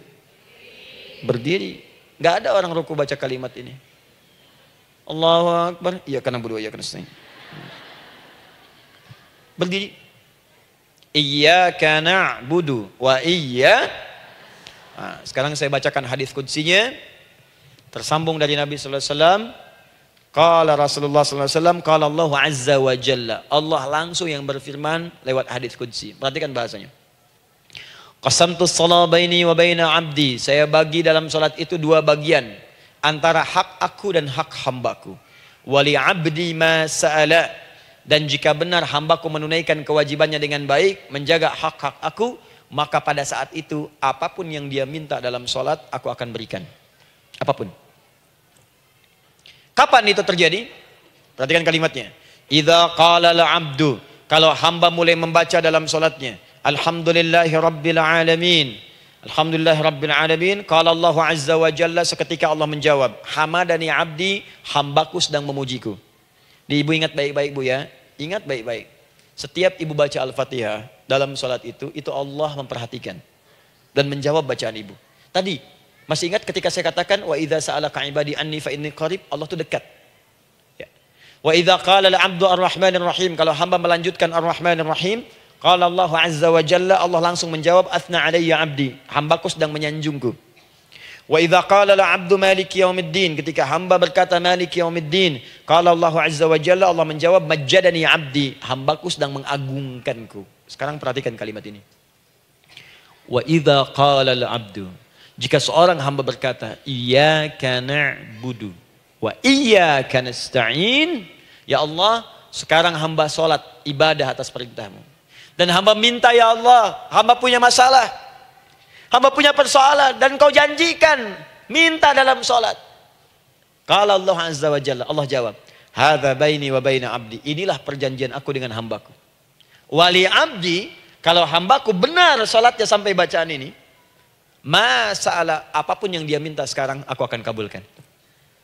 Dalam berdiri. Cuman sayang, Kadang-kadang dalam keadaan ini banyak yang tidak minta.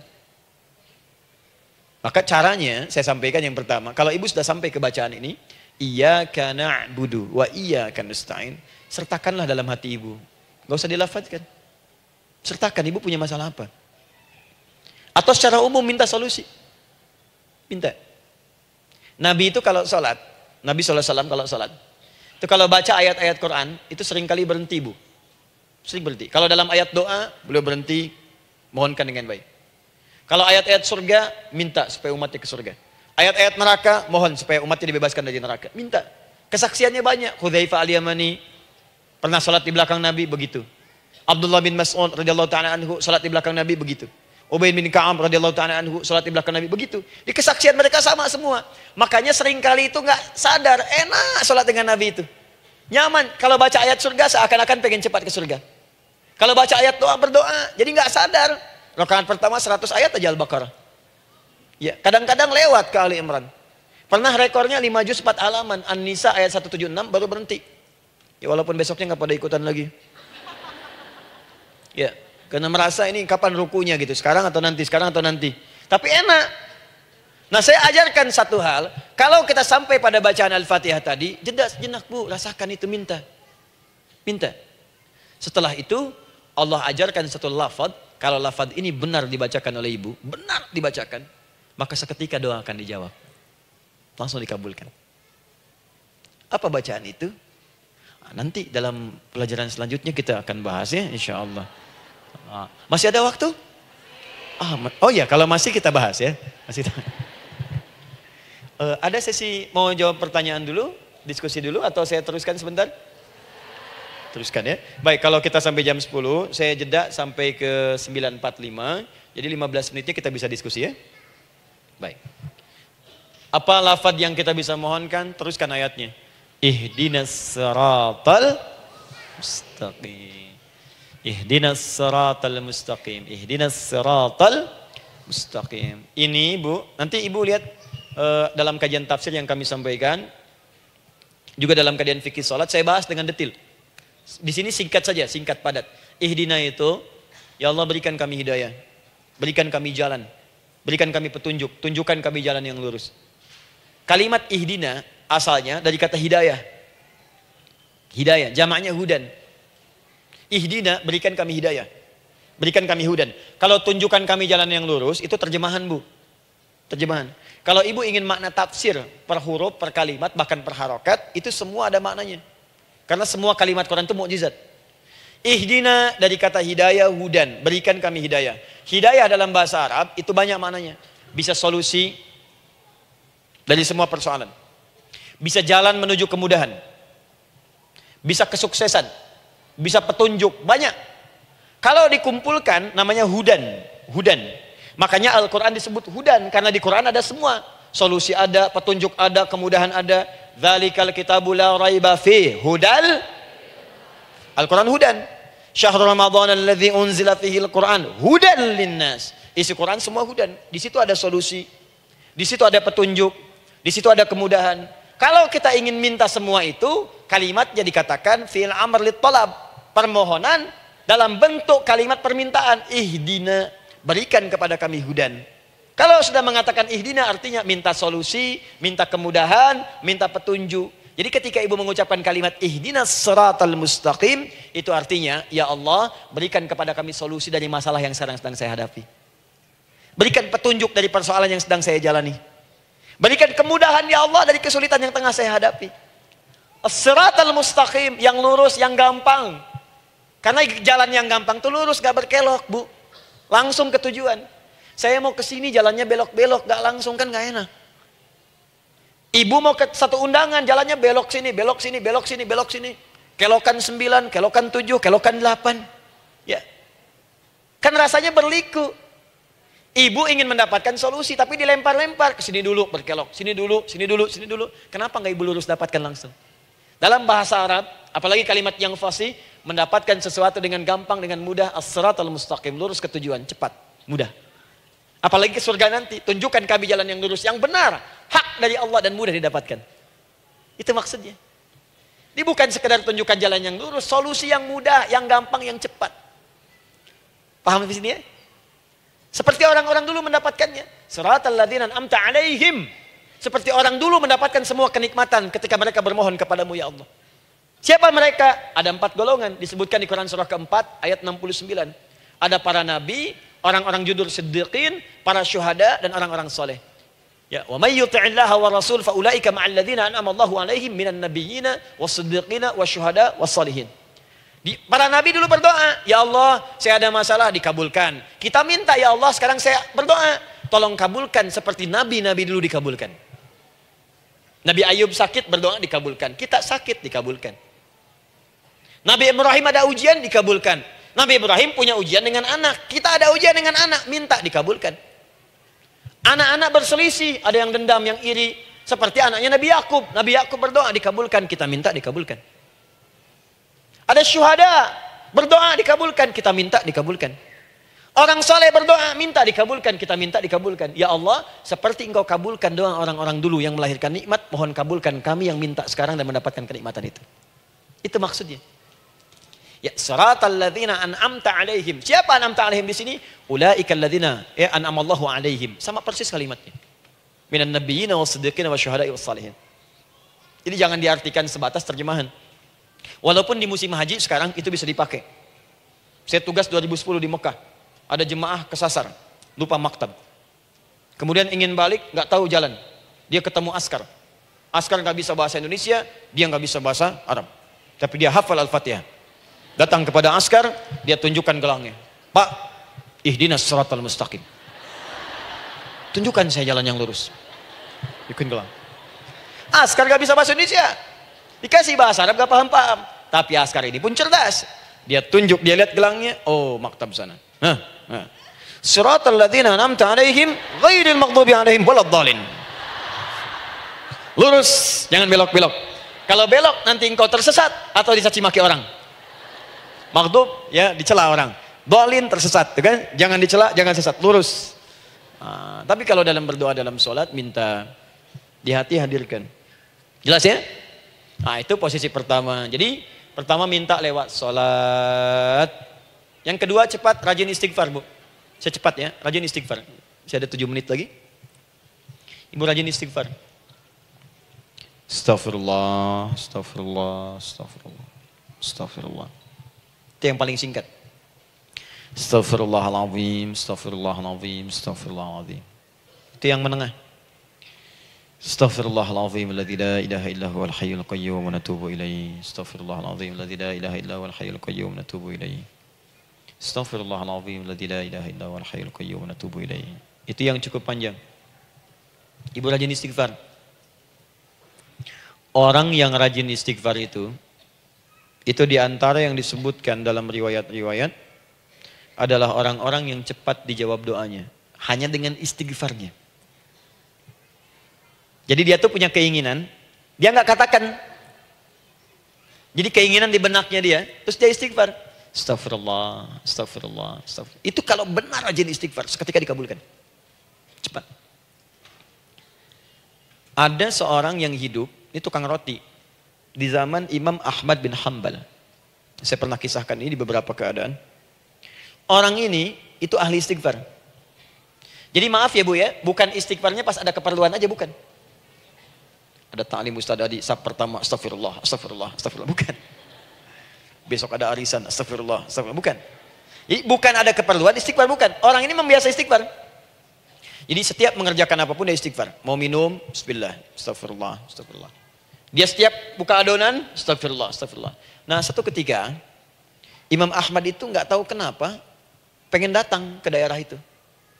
Ya kalau misalnya ibu tinggal di Cicahem, misalnya kan Imam Ahmad tiba-tiba pengen ke Cicahem aja. Terus karena lelah, mampir ke masjid. Istirahat di dalam masjid. Tiba-tiba kata penjaga masjidnya, DKM-nya, marbotnya, ya Syekh, idhab, pergi, nggak boleh tiduran di sini. Kata Imam Ahmad, saya kan cuma numpang istirahat, nggak boleh keluar. Dan dia nggak tahu kalau itu imam besar. Dan Imam Ahmad itu sudah populer Bu, sangat famous, familiar. Cuman orang kan nggak pernah lihat wajahnya. Dulu kan nggak ada Facebook, nggak ada Instagram, nggak ada handphone, nggak ada apa-apa. Jadi kalau orang terima Ahmad, ya Ahmad aja kemana-mana. Oh no, Imam Ahmad, Imam Ahmad, Imam besar, Imam Syafi'i, Imam besar. Tapi nggak pernah lihat. Sekarang kan udah kelihatan. Ya, udah kelihatan sekarang banyak. Makanya orang dulu tuh senang begitu tahu, dikasih tahu Nabi aja ke Madinah, Bu. Gak ada yang tahu kalau itu Nabi Muhammad kalau belum pernah lihat. Karena beliau di bawah, Abu Bakar di atas. Abu Bakar kan naik kan, untanya Nabi. Nabi Muhammad pas di bawah gantian tuh di jalan. Orang mengira yang di atas unta Nabi Muhammad. Padahal Nabi Muhammad yang jalan kaki, nggak kelihatan. Makanya responnya bola ketika tahu Nabi, senang luar biasa. Minta doa, minta ini, minta itu. Orang sekarang tidak, karena sering banyak lihat di TV media sosial, begitu ketemu minta foto. Ini lain kisahnya, nggak tahu dia, pergi keluar. Kata Imam Ahmad, ya sudah, keluar beliau, nggak mau ribut. Istirahat di luar, di pelataran. Di sini juga nggak boleh. Lihat kalimatnya, barwah, keluar, pergi. Barwah itu kasar, Bu. Begitu kemudian didebat lagi, saya cuma di luar. Rawah itu dari kata roh, Bu. Itu paling kasar. Artinya keluar dengan roh-rohnya sekalian. Rohnya pun jangan di sini. Ya.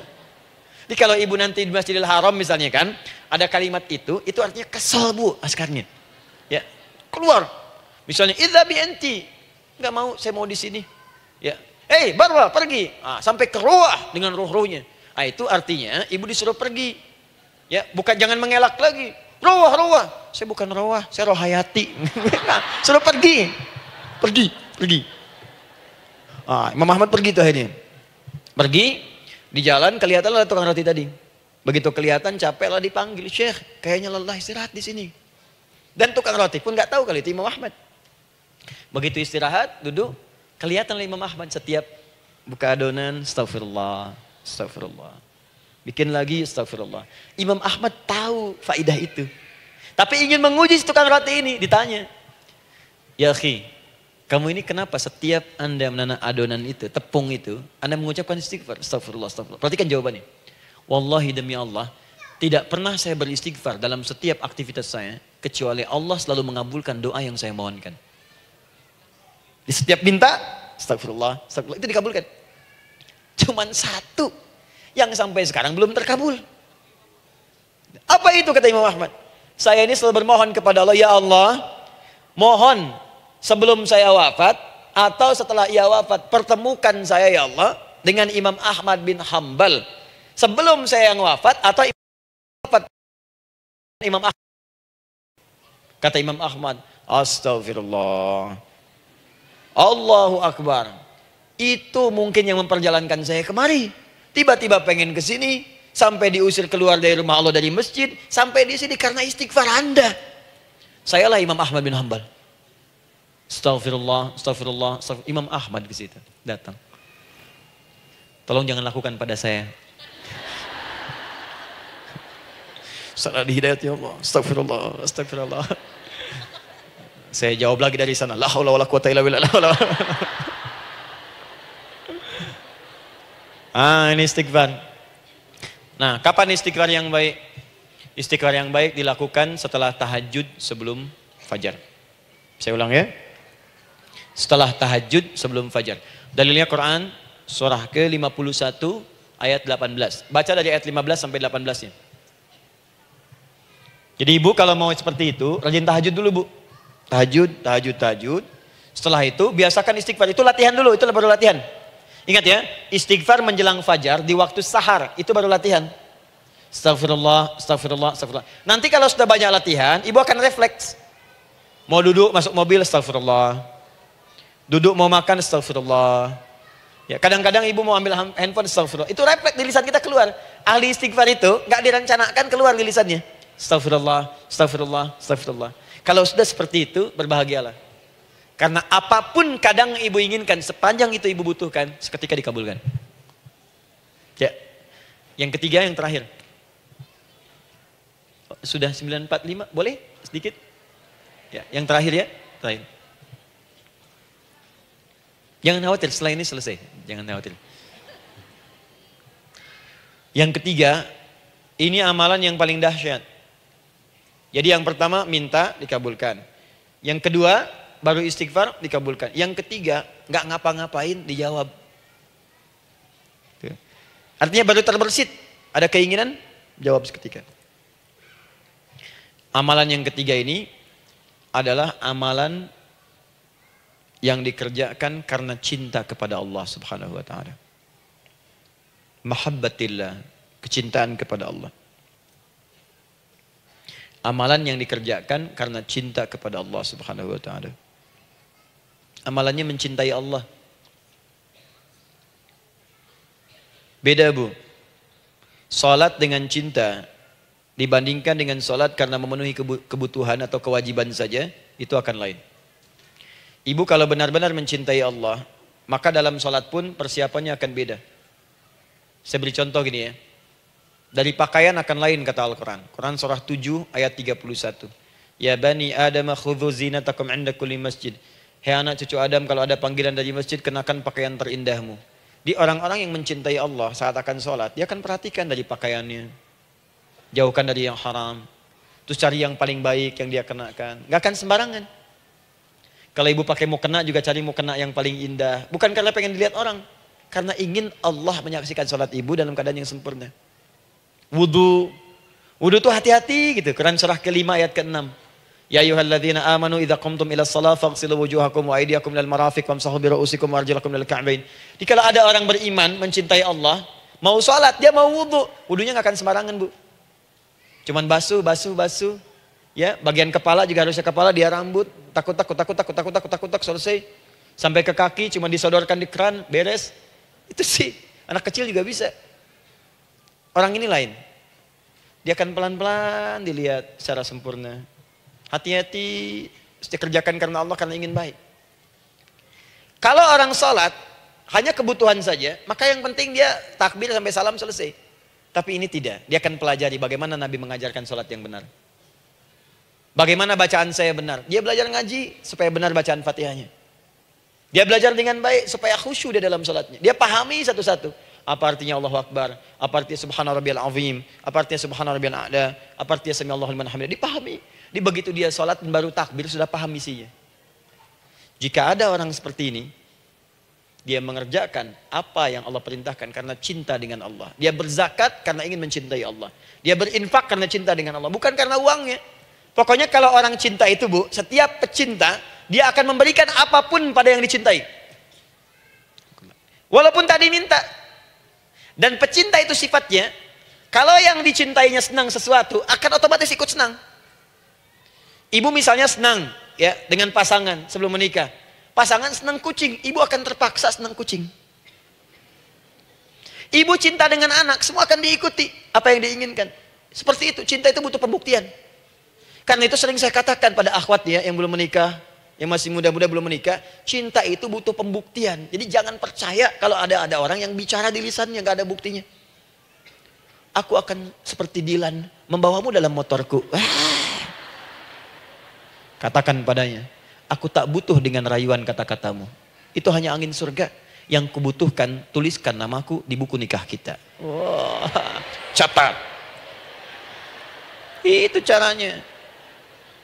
Main ke Taman Dilan, cuman boncengan. Seakan dunia milik berdua, yang lain nggak ada. Gombal. Udah ya? Jelas? Jadi amalan yang ketiga ini kerjakan karena Allah. Saya mau contohkan satu. Ibu pernah dengar Imam Malik bin Anas? Pernah ya? Gurunya Al-Imam Asy-Syafi'i, Imam Malik bin Anas, lahir di kisaran tahun 94-95 Hijrah. Siap, Kang Dan.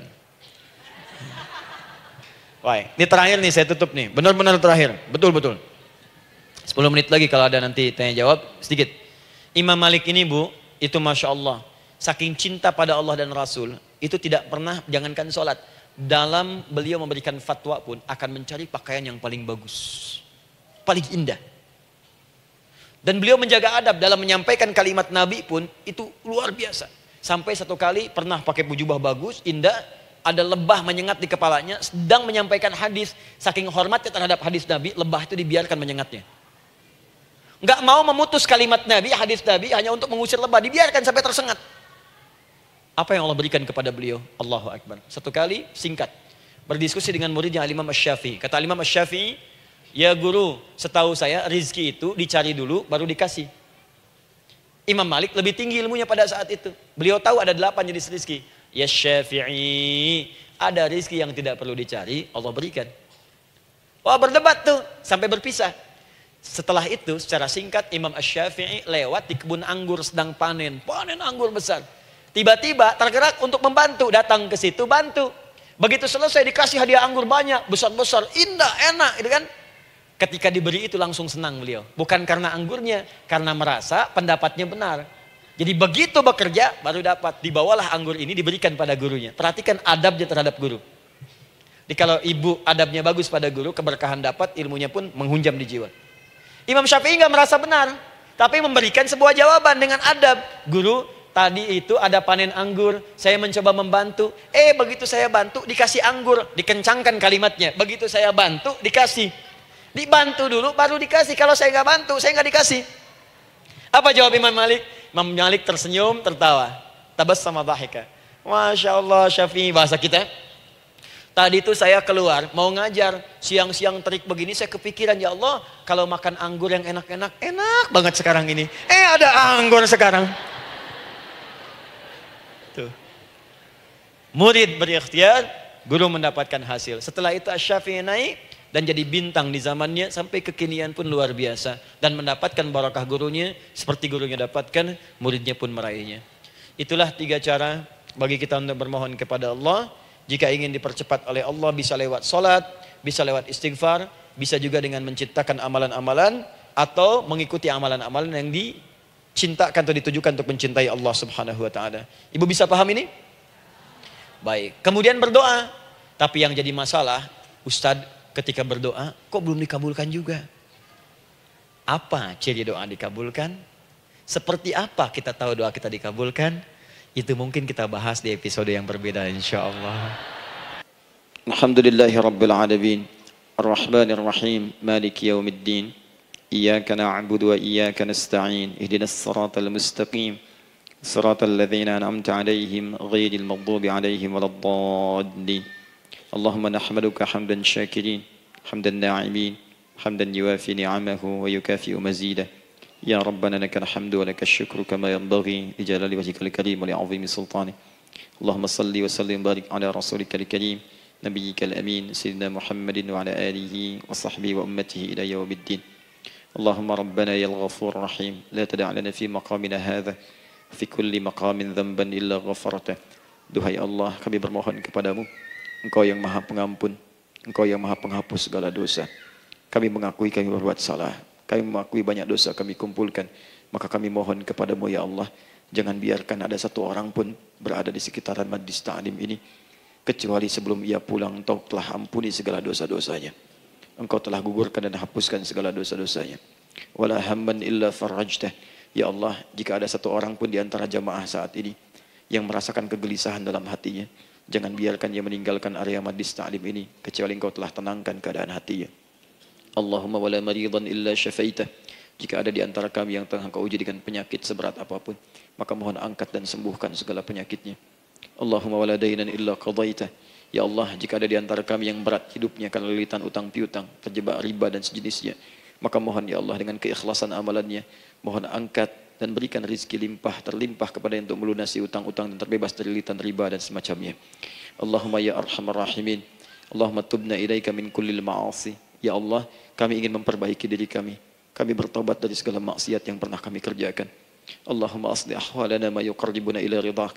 Ya Allah, kami bermohon kepadamu, mulai hari ini mohon bimbing kami untuk memperbaiki diri supaya kami bisa lebih dekat denganmu ya Allah. Allahumma asli azwajana. Ya Allah, kami mohon sayangi dan perbaiki ya Allah akhlak suami-suami kami. Ya Allah, mohon bimbing suami-suami kami jadi suami yang baik, membimbing keluarga menjadi keluarga yang saleh. Allahumma ya Allah, Allahumma arsyad wa aslih ya Allah azwajana, zawjatina. Ya Allah, demikian dengan istri-istri kami ya Allah. Jadikan mereka perempuan-perempuan yang salihah, bimbing menjadi ibu-ibu yang baik. Allahumma abnana, auladana, dzurriyyatina. Allahumma aslih lahum ya arhamar rahimin yakunu salihin, liyakunu su'ada fid dunya wal akhirah. Ya Allah, anak-anak kami, cucu-cucu kami khawatir berpisah dengan mereka di akhirat nanti. Kami mohon ya Allah, jika memang ada maksiat yang mereka kerjakan karena dosa-dosa kami mohon ampun ya Allah.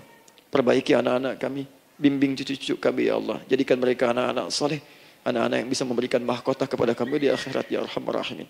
Kami malu dengan anak orang lain yang telah hafal Al-Quran. Kami malu dengan anak orang lain yang telah mampu tahajud. Kami malu dengan anak orang lain yang telah bisa membaca Al-Quran dengan baik. Sedangkan anak kami masih sibuk dengan dunia ya Allah. Kami takut bila wafat tidak bisa memberikan petunjuk kepada mereka dengan izin-Mu. Allahumma ya arhamar rahimin. Allahumma idza kana hunalika baqiyati ayyamina faj'al baqiyata ayyamina ya Allah hayatan thayyibah. Duhai Allah, kami bermohon kepadamu, jika memang terbentang masa kehidupan bagi kami sampai dengan hari esok, maka mohon jadikan sisa-sisa hidup kami lebih baik daripada hari-hari yang sebelumnya. Wa idza kana hadzal yaum min akhir ayyamina faj'al ya Allah hadzal yaum husnal khatimah. Ya Allah, kami mohon, jika memang hari ini adalah hari terakhir kami hidup dan harus kembali kepadamu untuk wafat, mohon jadikan di hari ini kami husnul khatimah. Allahumma qawwi lisanana ila kulli kalimat at-tauhid la ilaha illallah Muhammadur Rasulullah. Ya Allah, kami mohon, jika kelak kami akan wafat, ringankan lisan kami untuk mengucapkan kalimat tauhid la ilaha illallah Muhammadur Rasulullah. Wa ajib kalimatan bi qawlika ya ayyatuhan nafsul mutmainnah irji'i ila rabbika radiyatan mardiyah fadkhuli fi ibadi wadkhuli jannati. Ya Allah, kami mohon kelak nanti dalam sakaratul maut nanti, jika kami bermohon kepadamu dengan kalimat tauhid la ilaha illallah, mohon jawab kalimat kami ya Allah dengan panggilanmu yang indah. Ya ayyatuhan nafsul mutmainnah, hai jiwa yang sudah tenang, irji'i ila rabbika radiyatan mardiyah, hai cepat pulang menghadap kepada Rabbmu. Hai cepat pulang menghadap kepada Rabbmu. Hai cepat pulang menghadap kepada Rabbmu. Aku ridha dengan semua amalmu, engkau pun akan ridha dengan semua pemberianku. Adkhuli fi ibadi wadkhuli jannati. Engkau aku masukkan dalam golongan hambaku, aku siapkan surga untuk menyambutmu. Allahumma ishtaqna bi Rasulillah sallallahu alaihi wasallam. Ya Allah, kami rindu sekali dengan Rasulullah sallallahu alaihi wasallam. Lam na'ish ma'ahu fil hayat wa lam narahu fil manam. Kami belum pernah hidup bersama beliau di dunia, tidak mampu menatapnya di alam mimpi. Maka mohon ya Allah, jangan biarkan kami berpisah dengan Rasulullah di akhirat nanti ya Rabbal Alamin. Jumpakan kami dengan Rasulullah di Taman Firdaus yang paling indah. Allahumma ya arhamar rahimin. Allahumma rizqna yusra ya Allah. Likullil hujjaj. Ya Allah, anugerahkan kemudahan, kelapangan kepada para jemaah haji yang berhaji tahun ini ya arhamar rahimin. Allahumma taqabbal minhum ya Allah hajjahum, sa'yahum sa'yan mashkura, wa dhanbahum dhanban maghfura, wa tijaratahum tijaratan lan tabur. Ya Allah, jangan sia-siakan pengorbanan fisik mereka, biaya mereka, waktu mereka, tenaga mereka, emosi mereka. Terima haji mereka ya Allah. Jadikan sa'i mereka berhasil, tawaf mereka benar. Jadikan seluruh manasik yang Engkau ridhai ya arhamar rahimin. Allahumma ya Allah, rizq rizqan hasanan tayyiban liyahujju kulla man lam yahujj ya arhamar rahimin. Ya Allah, bagi kawan-kawan kami, kerabat kami, saudara kami, tetangga kami yang belum berhaji, maka anugerahkan kemudahan bagi mereka untuk berhaji ya Allah. Anugerahkan kelapangan untuk berhaji ya Allah. Sekalipun memang tidak terbuka kesempatan itu, maka mohon anugerahkan sifat mabrur kepada kami, sekalipun tidak mendapati ibadahnya. Allahumma ya arhamar rahimin. Allahumma rizqna ya Allah nikmatan salihah. Ya Allah, anugerahkan kepada kami nikmat untuk menjadi orang saleh di dunia dan kembali kepadamu di akhirat dalam keadaan saleh. Alhiqna bis salihin ma'al ladzina an'amta 'alaihim minan nabiyyina was-siddiqina wasyuhada was-salihin wa hasuna ulaika rafiqa. Ya Allah, kumpulkan kelak kami di surga dengan para nabi, orang-orang saleh, para syuhada, orang-orang yang benar di hadapanmu. Itulah nikmat terbaik yang mampu kami dapatkan. Allahumma ya Rabb, Allahumma aslih Allah qulubana, ati anfusana taqwaha, wa zakkiha anta khairu man zakkaha, anta waliyuha wa maulaha. Ya Allah, jika memang kami telah Engkau anggap baik sampai dengan pagi hari ini, maka mohon jaga kami dalam keadaan baik sampai wafat ya Allah. Berikan kami kekuatan untuk istiqamah, jauhkan kami dari pengaruh nafsu ya arhamar rahimin. Ya Allah, jika ada saat ini orang-orang yang menyakiti kami ya Allah, berkhianat kepada kami ya Allah, menzalimi kami, maka mohon ampuni dosa mereka ya Allah. Maafkan mereka ya Allah. Bimbing mereka untuk sadar dan bertobat ya Allah. Titipkan dalam jiwa kami sifat untuk saling menyayangi ya Allah. Titipkan dalam jiwa kami sifat untuk saling memaafkan ya Allah. Titipkan dalam jiwa kami sifat untuk bisa memperhatikan ya Allah. Allahumma ya Rabb, Rabbana atina fid dunya hasanah wa fil akhirati hasanah wa qina adzabannar. Bifadlika subhana rabbika rabbil izzati amma yasifun. Wassalamun alal mursalin wa akhiru da'wana alhamdulillahi rabbil alamin. Sebelum saya akhiri dengan doa kifaratul majlis dan salam, saya ingin ucapkan terima kasih pada seluruhnya untuk ta'lim kita di pagi hari ini. Semoga Allah menerima semuanya dan semoga Allah muliakan. Dan terkhusus juga untuk Kang Daan, terima kasih untuk kali ini dan semoga istiqamah dalam kebaikan dan Masya Allah amin, amin. Beliau menginspirasi dan saya ingin menjadikan juga beliau sahabat dalam kehidupan untuk seluruhnya. Amin. Dan sahabat terbaik selalu memberikan yang terbaik untuk sahabatnya. Karena itu di pagi hari ini saya ingin sampaikan kepada Bapak Ibu sekalian, Bapak mungkin yang hadir, Ibu yang hadir, saya ingin berikan pada sahabat saya satu anugerah yang mungkin Allah titipkan. Saya akan ajak Kang Daan untuk menunaikan ibadah umrah dengan saya di bulan September insyaallah. Saat kami akan berangkat pada tanggal 9 September tahun 2019. Saya kira itu dan semoga bermanfaat insyaallah. Baik. Semoga Allah muliakan untuk semuanya. Terima kasih.